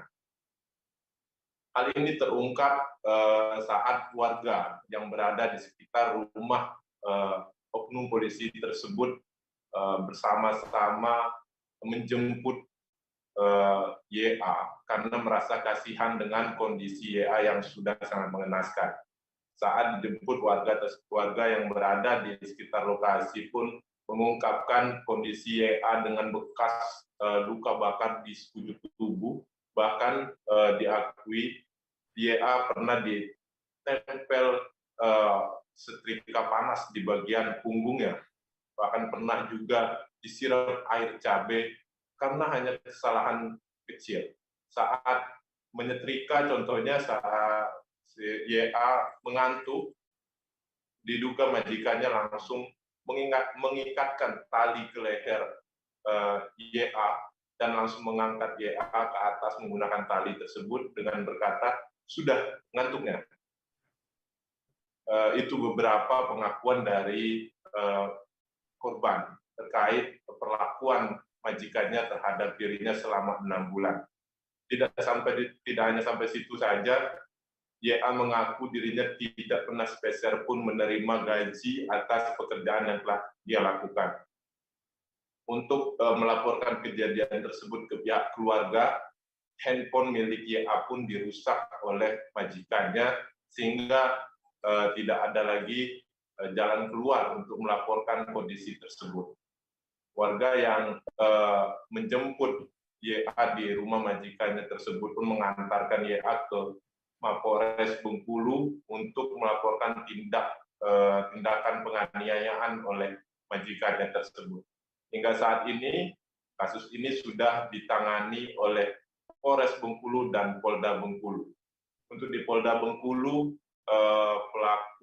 diduga pelaku telah diserahkan ke Bid Propam untuk menjalani proses kode etik, dan sedangkan di Polres Bengkulu untuk menjalani pidana umumnya. Sampai saat ini diakui Kapolres Bengkulu, pihak kepolisian akan menyelesaikan proses hukum ini secara profesional, karena hal ini tidak membatasi bahwa terduga pelaku merupakan oknum polisi, juga akan tetap dihukum secara seadil-adilnya. Untuk proses pemeriksaan saat ini sudah 5 saksi yang diperiksa di Mapores Bengkulu. Sekian rekan Firda, laporan. Ya, baik, terima kasih rekan Suryadi dari Tribun Bengkulu atas laporan Anda. Selamat bertugas kembali. Akan kami tampilkan Tribuners wawancara dari Kapolres Bengkulu AKBP Andi Dadi dan juga seorang korban Yesi Aprilia. Berikut liputannya untuk Anda. Kerja tidak selesai. Contohnya apa itu? Contohnya yang pada saat itu kejadiannya, apa yang dilakukan nggak selesainya itu? tidak selesai nyetrika, tidak minta maaf ya Bapak-Bapak, kita di propam barusan mau diperiksa. Nanti menurut saya setelah ini saja. Oh gitu. Ya. Mbak, apa harapan kita kepada pelaku itu? Kita maunya apa? Dihukum seberat-beratnya atau apa? Dihukum seberat-beratnya. Sudah ada nggak penawaran dari pihak terlapornya, misalnya udah damai aja atau seperti apa? Sudah Kalau pernah? kita intinya kita nggak mau damai ya. Kita Terus nggak dari mau. situ gimana? Mau? Enggak. Mau hukumannya seperti apa seberat-beratnya? Seberat-beratnya ya hukumnya. Kejadian sejak kapan sih Mbak? Sudah berapa lama? Bulan puasa Mulai terjadi. Mulai kerja di sana? Dilaporkan ART ini seperti apa ini? Ya baik, saya sampaikan terima kasih untuk rekan-rekan kontributor pada siang hari ini koordinasi dengan kita terkait penanganan kasus masalah dugaan anggota mantan penyelenggara ART untuk proses hukumnya. Saya membenarkan bahwa ditangani oleh Polres Bengkulu, Satreskrim kita, dan sementara yang sudah kita lakukan adalah menerima laporan, kemudian melakukan pendalaman dan pemeriksaan kepada korban maupun saksi, dan kita melakukan kegiatan tindak lanjut melakukan visum et repertum kepada korban. Nah, sementara untuk memang dugaan terlapornya itu lagi ditangani oleh satuan atas di Propam karena terkait masalah anggota baik dari suami maupun istrinya. Seorang pria atas nama Jalal Nurdin, 50 tahun, dilaporkan tersesat di hutan Gunung Gamalama saat hendak ke kebun, yang merupakan salah satu warga di RT 1 RW 1 Kelurahan Moya, Kecamatan Ternate Tengah. Jalal dilaporkan hilang saat keluar rumah pada Selasa 7 Juni sekitar pukul 8 pagi waktu Indonesia Timur. Hendak ke kebun dan hingga kini belum kembali ke rumah. Informasi lebih lengkapnya akan disampaikan oleh rekan jurnalis kami dari Tribun Ternate, ada Randi Basri yang akan melaporkannya. Silakan rekan Randi. Baik, Firda, rekan Firda, dapat saya laporkan dari Ternate Maluku Utara. Memang beberapa hari kemarin ada salah satu warga Jalal atas nama Jalal Nurdin, umur 50 tahun, dilaporkan tersesat di Gunung Gamalama. Tentu dengan informasi ini warga tersebut merupakan salah satu warga di lingkungan RT 01 RW 01 Kelurahan Moya, Kecamatan Ternate Tengah. Dengan adanya informasi ini, pihak keluarga pun langsung melaporkan ke Basarnas Ternate.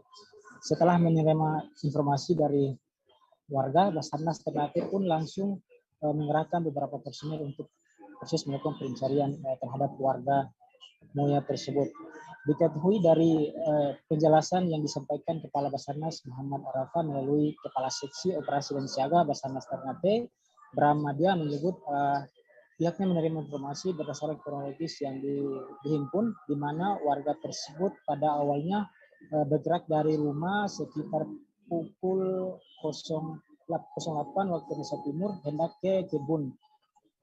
Dalam perjalanan sendiri, di mana korban sendiri pernah bertemu beberapa warga yang saat itu sedang dari posisi gunung untuk menuju ke kampung. Dan korban sendiri juga terus berjalan, dan terakhir korban menemukan bertemu salah satu warga yakni bernama Baharudin, di mana sempat korban dan warga tersebut berbincang-bincang, namun korban terus melakukan perjalanan ke kebun. Meski begitu hingga malam nanti korban belum juga kembali, sehingga pihak keluarga langsung melakukan pelaporan ke Basarnas Ternate. Dan juga pencarian terus dari sejak kemarin terus dilakukan dari pihak Basarnas Ternate bersama unsur terkait, dan hingga kini Basarnas Ternate juga masih melakukan pencarian. Dan informasi juga untuk korban sendiri memang dari keterangan keluarga sempat hilang ingatan. Tadi juga disampaikan oleh Bram Madia, di mana pihaknya melakukan koordinasi dengan keluarga untuk melakukan pencarian di sekitaran pemukiman keluarga yang ada. Tentu jika tidak ditemukan, maka pihak Basarnas juga menyatakan sikap untuk terus melakukan pencarian hingga esok nanti. Mungkin begitu, saya kembalikan Firda ke studio. Baik, terima kasih rekan Randi dari Tribun Ternate atas laporan Anda. Selamat bertugas kembali. Tribuners, jurnalis kami Randi tadi juga sudah menghimpun keterangan dari Kepala Seksi Operasi dan Siaga Basarnas Ternate Maluku Utara, Bram Madia. Berikut liputannya untuk Anda. Oke, pada hari Selasa kemarin tanggal 7 Juni sekitar pukul 20 waktu Indonesia Timur, kami menerima informasi dari warga masyarakat bahwa ada salah satu keluarganya yang tersesat ataupun hilang di hutan Kelurahan Moya. Terus kita langsung melaksanakan aksi, kita bantu bersama warga masyarakat untuk melaksanakan pencarian malam itu juga sampai sekitar pukul 4 dini hari. Dan karena kondisi cuaca yang hujan lebat saat itu, jadi kita putuskan untuk tarik anggota untuk hentikan sementara pencarian. Dan kemarin kita lanjutkan pencarian sampai dengan sore hari, tapi hasil masih nihil. Terus untuk informasi itu sendiri sebenarnya agak susah bagi kami untuk menentukan titik duga ataupun koordinat dari keberadaan korban. Pertama karena kondisi dari korban sendiri yang sudah berumur dan sudah diinfokan dari pihak keluarga bahwa korban sudah sering lupa-lupa ingatan. Jadi kita tidak bisa memprediksi ataupun memperhitungkan pergerakan dari korban tersebut. Diinformasikan untuk hari ini korban ataupun keluarga korban mencoba mencari di daerah pemukiman, barangkali karena masih banyak sekali kemungkinan yang pergerakan dari korban ini bisa jadi korban sudah turun ke arah pemukiman ataupun ke arah kota. Terus selanjutnya untuk hari ini kita melaksanakan pemantauan dan koordinasi dengan unsur-unsur terkait dari pihak kepolisian untuk membantu melakukan pencarian. Seorang ibu bernama Asma, 40 tahun, meratapi kesedihan setelah si bungsu dari dua kakak beradik, Dona Ing, 22 tahun, yang bekerja di minimarket pamit untuk bekerja namun tak kembali hingga saat ini. Air mata yang terus mengalir terlebih dikarenakan sang buah hatinya hanya sempat melakukan komunikasi via telepon dan mengabarkan kalau Dona Ing baik-baik saja. Informasi lebih lengkapnya akan disampaikan oleh rekan jurnalis kami dari Tribun dari Bangka Pos, ada Rizky Irianda Pahlevi yang akan melaporkannya. Silakan rekan Rizky. Iya, Verda, sebelumnya beredar di Facebook terkait postingan yang mencari keberadaan Dona Ing yang sudah hilang sejak Jumat 3 Juni 2022 lalu. Dan dalam postingan itu juga diketahui pihak keluarga juga sudah melaporkan ke Polsek Bugintan 3 hari setelah Dona Ing pergi, yaitu pada Jumat lalu. Mendapati informasi tersebut, Bangka Pos pun langsung mengonfirmasi kepada Kapolsek Bukit Intan, AKP Ferry, dan ternyata benar pihaknya juga sudah menerima laporan kehilangan atas nama Dona Ing yang berumur 22 tahun. Dalam keterangannya, AKP Ferry juga mengatakan Dona Ing ini sempat berpamitan kepada rekan kerjanya untuk berangkat kerja ke Jakarta. Saksi-saksi juga menjelaskan Dona Ing pada tanggal 1 Juni sempat mengobrol dengan para rekan-rekan kerjanya dan juga menceritakan kalau dirinya juga saat itu akan berangkat ke Jakarta, namun tidak diketahui kapannya, namun hanya menceritakan rencananya untuk berangkat ke Jakarta. Namun hingga kini untuk keberadaan Dona Ing juga masih belum diketahui, sedangkan pihak Polsek dan dibantu dengan Polres Pangkal Pinang juga masih terus mencari keberadaannya. Sementara itu juga pihak keluarga atau sang ibu yakni Asma saat dikonfirmasi mengaku merasa kehilangan. Usai anak bungsu dari dua kakak beradik itu juga belum kembali ke rumah hingga kini. Dari penurutan Asma juga sebelum hilangnya Dona juga hanya berpamitan untuk bekerja saja. Tapi setelah 3 hari tidak pulang, barunya pihak keluarga melaporkan ke Polsek. Tapi diketahui juga pada Sabtu malam, Dona Ing ini juga sempat menghubungi ibunya melalui telepon. Saat itu juga Dona mengabarkan dirinya baik-baik saja dan berjanji akan pulang pada esok harinya. Namun tak disangka komunikasi pada Sabtu malam itu menjadi komunikasi terakhir dikarenakan hingga kini Dona belum dapat menepati janjinya untuk kembali pulang dan masih terus tidak diketahui keberadaannya.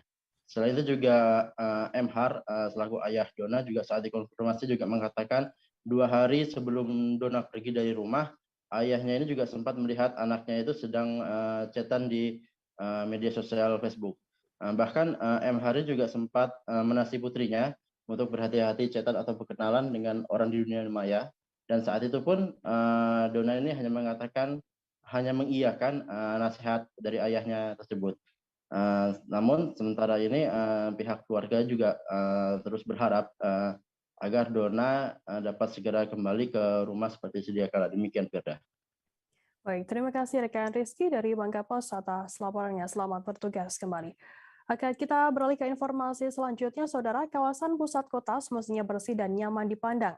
Namun sayangnya di Banjarmasin masih ada tumpukan sampah di tepi jalan raya dan dekat dengan taman kota. Keberadaan sampah itu ada di kawasan Siring 0 km Jalan Jenderal Sudirman, Banjarmasin. Persisnya dekat Jalan Amblas di dekat jembatan yang menghubungkan ke Jalan Pasar Lama. Informasi lebih lengkapnya terkait hal ini akan disampaikan oleh rekan jurnalis kami dari Banjarmasin Pos, ada Salma Saurin yang akan melaporkannya. Silakan rekan Salma.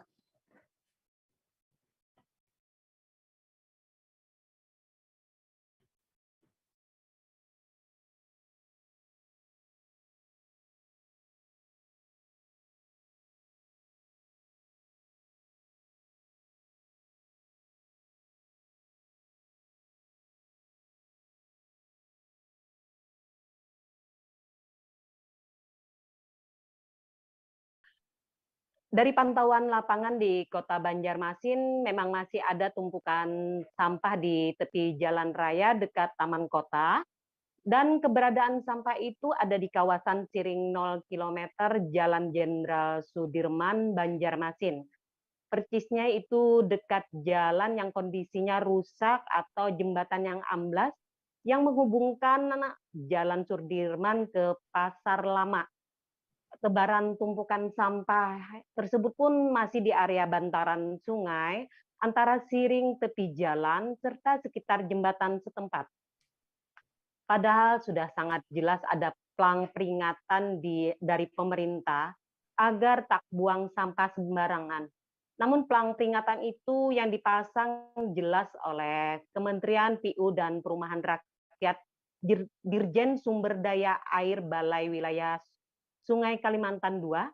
Tulisannya itu sangat jelas sekali, ada 3 hal larangan, yaitu jangan membuang sampah, baik itu berupa limbah padat maupun cair, dan juga dilarang membangun permanen pembangunan untuk tempat hunian maupun untuk usaha, serta dilarang merusak ekosistem di sungai dan bantaran sungai.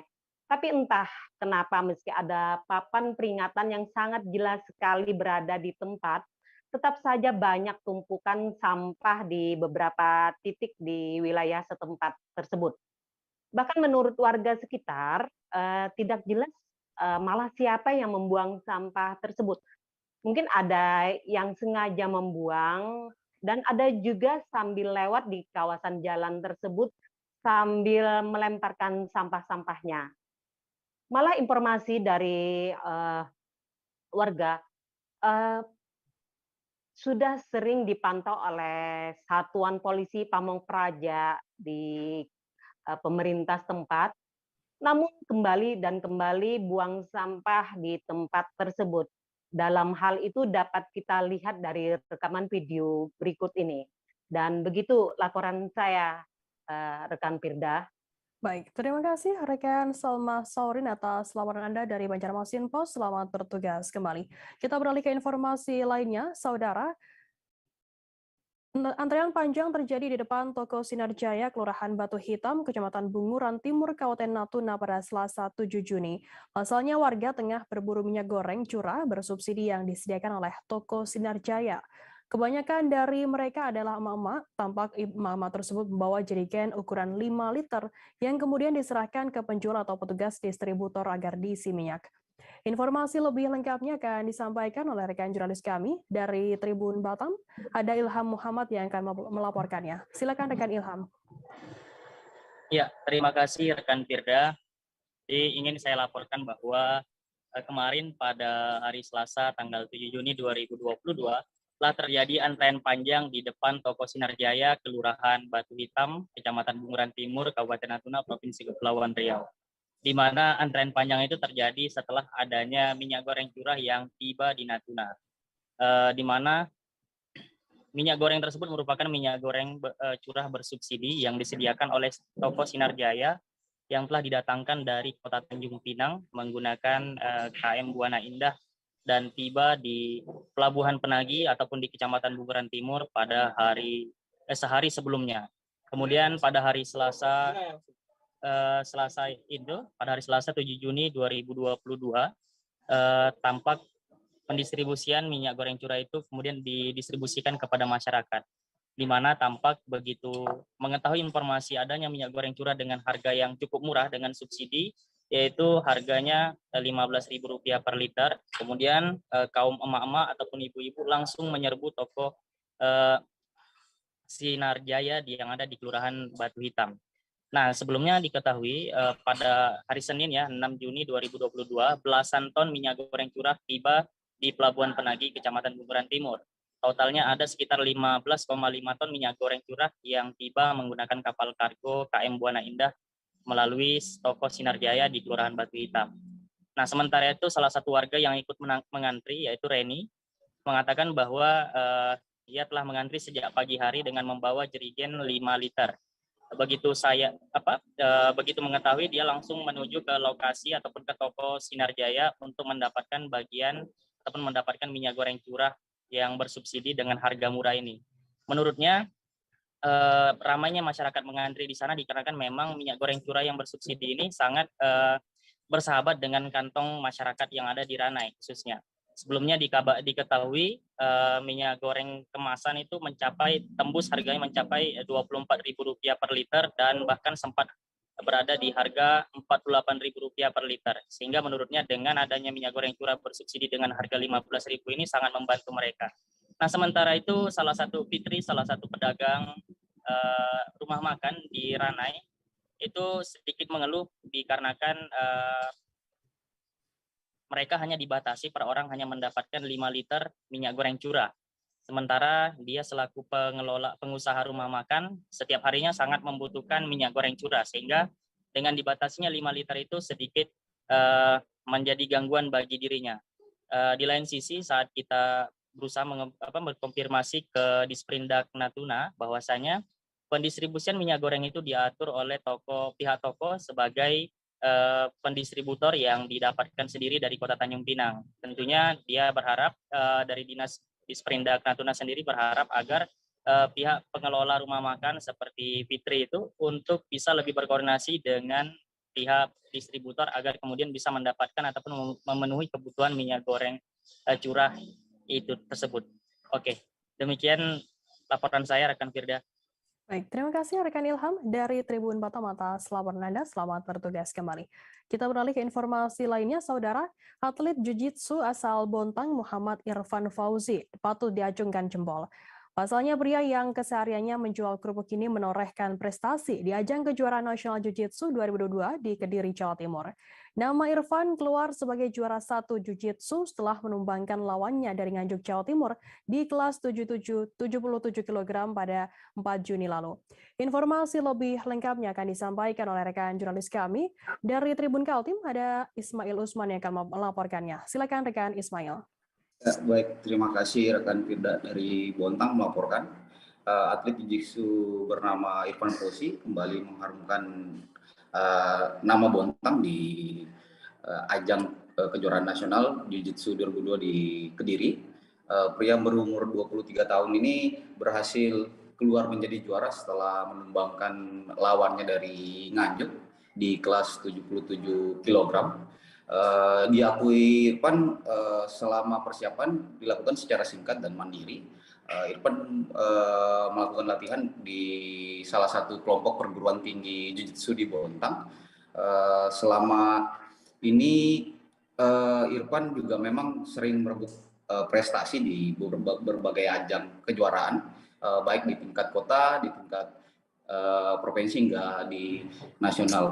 Kesibukan hari-hari Irfan sebenarnya ini hanya seorang penjual kerupuk. Irfan melakukan penjualan kerupuk ini untuk membantu keuangan keluarga dan membantu juga maksud saya sebagai modal juga untuk pemberangkatan pertandingan selama ajang di kejuaraan nasional 2022 di Kediri.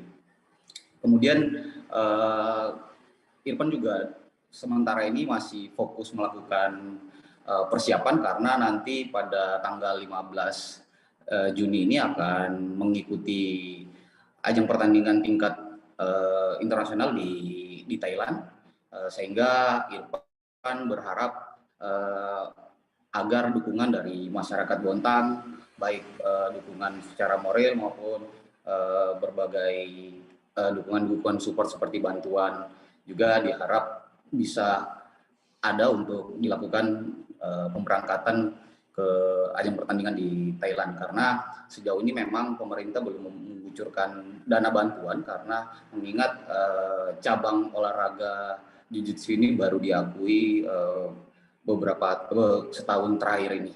Baik, terima kasih rekan Firda. Baik, terima kasih rekan Ismail Usman atas laporan Anda. Selamat bertugas kembali. Kita beralih ke Bali, saudara.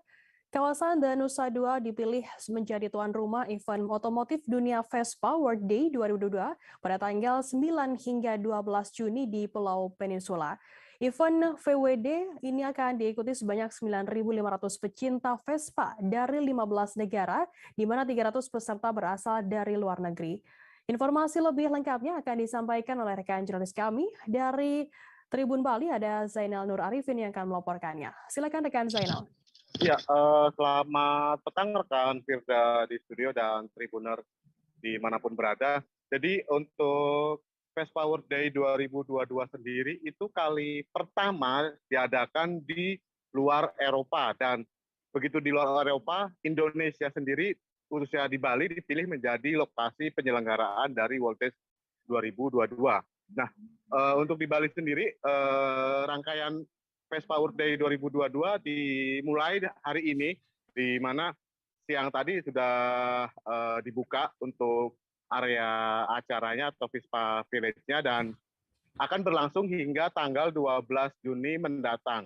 Dan peserta yang hadir sendiri sudah mulai berdatangan sejak beberapa hari yang lalu, dan kemarin juga sempat mewawancarai salah satu peserta yang berasal dari Yogyakarta. Itu mereka melakukan perjalanan dari Jogja ke Bali selama 2 hari menggunakan Vespa. Nah, untuk di area Vespa Village sendiri akan dibuka secara resmi, kegiatan itu dibuka pada esok hari, dan rencananya akan hadir Menteri BUMN Pak Erick Thohir, kemudian Ketua Ikatan Motor Indonesia Bambang Susatyo yang sekaligus juga Ketua MPR, dan akan hadir juga Gubernur Bali, dan selama rangkaian 4 hari itu akan diisi berbagai kegiatan, dimulai dari Dynotes, kemudian ada pagelaran seni, kemudian ada musik, hingga melibatkan UMKM yang ada di Bali untuk peserta yang memerlukan makan dan minum. Nah, untuk gelaran Vespa World Day di Bali sendiri, pesertanya tercatat 9.500 orang peserta, yang mana berasal dari 15 negara dan dari seluruh Nusantara. Untuk dari seluruh Nusantara sendiri itu lebih banyak karena memang untuk penyelenggaraan di Indonesia menjadi tuan rumah, sehingga yang datang peserta itu lebih banyak dari Indonesia sendiri. Dan untuk dari luar negeri atau dari Vespa Club luar negeri sendiri itu kurang lebih ada 15 negara dengan peserta total kurang lebih 300 orang peserta. Dari informasi yang didapatkan panitia disampaikan bahwa sebenarnya banyak delegasi peserta Vespa dunia itu ingin hadir langsung ke Bali, namun karena aturan di negaranya masih membatasi untuk bepergian ke luar negeri, itu menyebabkan peserta yang datang dan sudah confirm sendiri saat ini sebanyak 300 peserta. Demikian rekan Firda. Baik, terima kasih rekan Zainal dari Tribun Bali atas laporan Anda. Selamat bertugas kembali. Tribuners, akan kami tampilkan wawancara dari Ketua Pelaksana VWD 2022, Daniel Dani Harjuna. Berikut liputannya untuk Anda. Gimana nih Om Dani? Ini suatu gathering yang luar biasa. Sebelumnya saya menyapa Assalamualaikum warahmatullahi wabarakatuh. Swastiastu, salam sejahtera, nama budaya. Yang saya hormati perwakilan dari negara-negara member dari Fast Power Club. Di sini ada 15 negara yang hadir, yaitu dari Amerika, Australia, kemudian dari UK, Spanyol, Jerman, Itali, Austria, Filipina, Vietnam, Jerman, kemudian dari mana lagi ya? Belum sebutin ya. Filipina udah tadi, Malaysia, dan China. Selamat datang untuk semuanya. Hari ini Indonesia akan mencatatkan sejarah bahwa pertama kali Fast Power Days keluar dari benua Eropa. Dan kita akan menunjukkan pada dunia siapa. Acara deklarasi mendukung Anies Baswedan menjadi Presiden 2024-2029 yang digelar Majelis Sang Presiden menyisakan kejanggalan. Deklarasi diselenggarakan di Hotel Bidakara, Jakarta Selatan pada Rabu 8 Juni, sempat diwarnai ketegangan. Sejumlah panitia sempat meminta bendera hitam bertuliskan kalimat tauhid diturunkan dari panggung deklarasi.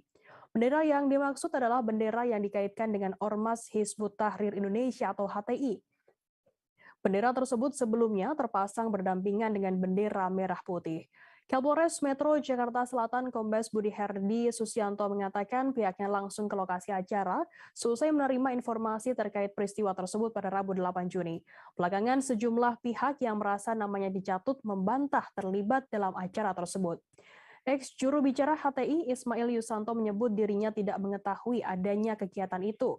Ismail menduga ada permainan dari fungsi intelijen dalam kegiatan deklarasi tersebut. Hal yang sama juga diungkapkan oleh tim advokat Front Persaudaraan Islam atau FPI Aziz Yanuar, juga mengaku tidak mengetahui ada kegiatan itu. Aziz tidak mau berkomentar banyak, namun ia juga mempunyai kecurigaan yang sama dengan Ismail, yakni adanya fungsi intelijen yang bermain dalam kegiatan tersebut. Berikut adalah nama-nama tokoh yang diduga terlibat dalam deklarasi dukungan untuk Anies Baswedan di Hotel Bidakara, Jakarta Selatan. Yang pertama yakni Habib Musallam bin Muhammad ex-FPI, kemudian Habib Syarif Abdullah Al-Haddad ex-FPI, kemudian Ustadz Zainal Mutakin ex-Napiter, kemudian Ustadz Ahmad Jaki ex-FPI, Ustadz Haji Abdullah Gadir ex-FPI, Usman Adnan ex-HTI, kemudian Muhammad bin Anwar Marta ex-FPI. Sedangkan yang menjadi narasumber media dalam konferensi pers acara deklarasi tersebut yakni ada Habib Alif Akbar bin Abdurrahman Al-Yamani ex-FPI, kemudian Habib Ali Zainal Abidin Assegaf. Kemudian ada juga Ustadz Wandi Supandi ex-Napiter, Ustadz Kartono, kemudian Ustadz Syahroni ex-FPI, dan juga Zainal Abidin ex-HTI. Berikut akan kami tampilkan Tribuners wawancara dari Wakil Gubernur DKI Jakarta Ahmad Riza Patria.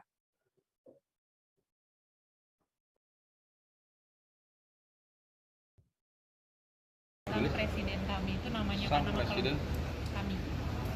ya, Nama jadi kelompoknya itu. ya jadi begini ya, kita ini kan negara demokrasi yang menjunjung tinggi demokrasi. Jadi setiap warga negara punya hak dipilih dan memilih. Setiap warga negara punya hak untuk mendukung dan tidak mendukung. Jadi itu hak setiap warga negara. Namun kami, kalau bertanya kepada kami sebagai Pemprov tidak ikut dalam politik praktis. Pemprov tidak ikut dalam dukung-mendukung. Pemprov tugasnya melaksanakan ya, RPJMD 2017-2020 itu tugas kami di Pemprov di periode ini. Jadi kami tidak ikut dalam dukung-mendukung. Pemprov itu harus netral, harus independen, harus mandiri, tidak boleh ikut berpolitik apalagi dukung-mendukung. Kalau ada warga, sekelompok masyarakat, komunitas memberikan dukungan kepada siapa saja, calon-calon yang beredar sekarang itu hak warga negara. Nulfah Anugrahwati, 35 tahun, menemukan 7 mayat janin bayi di dalam kamar yang disewakannya di Jalan Balang Turungan, RT 3 RW 8, Kelurahan Daya, Kecamatan Biringkanaya, Kota Makassar pada Sabtu 4 Juni. Mayat janin tersebut ditemukan berada di dalam kotak bekal makanan. Ulfa menjelaskan mulanya ia membersihkan kamar kos yang ditinggal salah seorang penghuni perempuan berinisial NM. NM sudah 6 bulan terakhir minggat karena tidak lagi mampu membayar kamar kontrakan tersebut. Ulfa mengaku saat membersihkan kamar yang ditinggal NM, dirinya mencium aroma kurang sedap menyerupai terasi. Bau terasi itu diperkirakan bersumber dari kardus yang ditinggal NM. Ia pun kemudian membuka kardus tersebut dan berisi beberapa kotak box, salah satunya rantang nasi bersusun 3. Ulfa kemudian membuka kotak makan tersebut dan menemukan adanya telur yang sudah busuk. Setelah itu, ia membuka kotak sepatu yang dilakban full yang berada di dalam kardus itu. Kotak tersebut kemudian digunting sedikit dan keluar bau menyengat. Ia kemudian memanggil warga, Bu RT, hingga polisi di sekitar lokasi dan ditemukanlah tengkorak bayi di dalam kardus tersebut. Kapolrestabes Makassar Kombes Pol Budi Haryanto mengatakan saat ini pihaknya sudah menangkap pelaku yang menyimpan 7 janin bayi dalam kotak makanan itu. Pelaku merupakan pasangan kekasih yang saat ini sudah ditetapkan sebagai tersangka. Budi mengatakan pelaku perempuan melakukan aborsi karena malu melahirkan bayi dari hasil hubungan gelap. Aborsi dilakukan dengan meminum ramuan khusus hingga kandungan gugur. Dari pengakuan pelaku, hubungan gelap tersebut sudah dilakukan selama 10 tahun terakhir. Sementara aborsi pertama dilakukan pada 2012 dan hubungan tersebut berlangsung hingga tahun ini. Budi menerangkan lokasi aborsi pun juga berpindah-pindah. Saat ini, pihak kepolisian masih mendalami alasan pelaku menyimpan janin tersebut selama bertahun-tahun.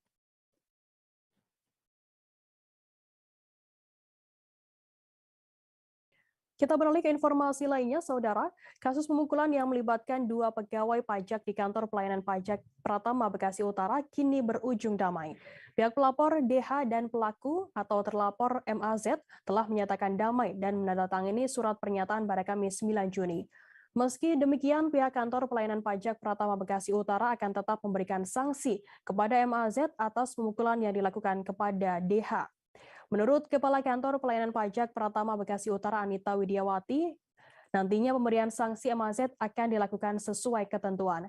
Lebih lanjut, Anita menyebut pemberian sanksi pada MAZ juga akan diatur langsung oleh Kantor Pusat Pelayanan Pajak. Meski demikian, Anita masih belum bisa mengungkapkan detail terkait sanksi yang akan diberikan kepada MAZ. Sebelumnya, aksi pemukulan itu menimpa seorang pegawai pajak berinisial DH, 39 tahun, yang diduga dilakukan oleh atasannya berinisial MAZ di kantor pelayanan pajak Bekasi Utara, Kota Bekasi, Jawa Barat. Peristiwa pemukulan itu terjadi pada Senin 6 Juni sekira pukul 8 pagi.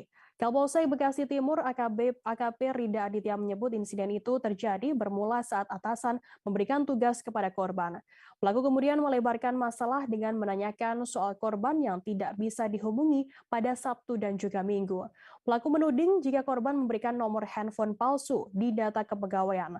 Untuk membuktikan tudingan pelaku, korban menghubungi istrinya dan diketahui tidak ada panggilan masuk ke nomor istrinya pada akhir pekan dengan menyertakan bukti tangkapan layar. Namun pelaku malah tak percaya dan memukul korban hingga jatuh tersungkur. Setelah itu, saksi yang berada di lokasi langsung membawa korban ke Rumah Sakit Mitra Keluarga Timur untuk mendapatkan perawatan medis. Majelis Hakim memvonis Bupati Nonaktif Banjarnegara Budi Sarwono 8 tahun penjara dan denda 700 juta rupiah subsidi 6 bulan kurungan. Budi dinilai terbukti bersalah melakukan tindak pidana korupsi berupa suap terkait proyek di Kabupaten Banjarnegara tahun 2017 hingga 2018. Tanya Budi, vonis 8 tahun penjara juga ditujukan kepada Kedi Afandi selaku orang kepercayaan Budi. Hal itu diungkapkan oleh PLT juru bicara penindakan KPK Ali Fikri pada Kamis 9 Juni. Vonis tersebut dibacakan di Pengadilan Tindak Pidana Korupsi atau Tipikor pada Pengadilan Negeri Semarang. Sidang dipimpin oleh Hakim Ketua Rohmat dengan Hakim Anggota Rajendra dan Lujianto. Sementara panitera mengganti yakni Endang Hartiningsih. Hal ini menyebutkan Majelis Hakim Pengadilan Tipikor Semarang menyatakan Budi dan Kedi terbukti melanggar pasal 12 huruf I Undang-Undang Nomor 31 Tahun 1999 sebagaimana telah diubah dengan Undang-Undang Nomor 20 Tahun 2001 Jangto pasal 55 ayat 1 ke 1 KUHP, Jangto pasal 65 ayat 1 KUHP. Namun Hakim membebaskan keduanya dari pasal 12B Undang-Undang Tipikor Jangto pasal 55 ayat 1 ke 1 ke-1 KUHP, Jangto pasal 65 ayat KUHP, dan hakim menilai perbuatan gratifikasi keduanya tidak terbukti. Hal-hal yang memberatkan vonis yakni Budi sebagai kepala daerah tidak mendukung program pemerintah dalam mewujudkan pemerintahan yang bersih dari kolusi, korupsi, dan nepotisme. Budi juga selaku kepala daerah dengan kewenangan yang dimiliki seharusnya berperan aktif, ikut mencegah praktik-praktik korupsi di wilayahnya, namun Budi malah terlibat dalam melanggengkan praktik-praktik korupsi. Sementara hal yang meringankan yakni keduanya dianggap sopan selama persidangan dan mempunyai tanggungan keluarga. Atas vonis tersebut, Ali mengatakan baik Budi maupun Kedi maupun tim jaksa penuntut umum pada KPK menyatakan pikir-pikir. Mereka meminta waktu apakah menerima atau melakukan upaya hukum banding atas vonis tersebut. Terduga pelaku pembunuhan pensiunan RRI di Jalan Sentul Gang 2 Kelurahan Banjarrejo, Kecamatan Taman, Kota Madiun, bernama Nur Salih, 45 tahun telah ditangkap oleh Polres Madiun Kota di kampung halamannya di Kabupaten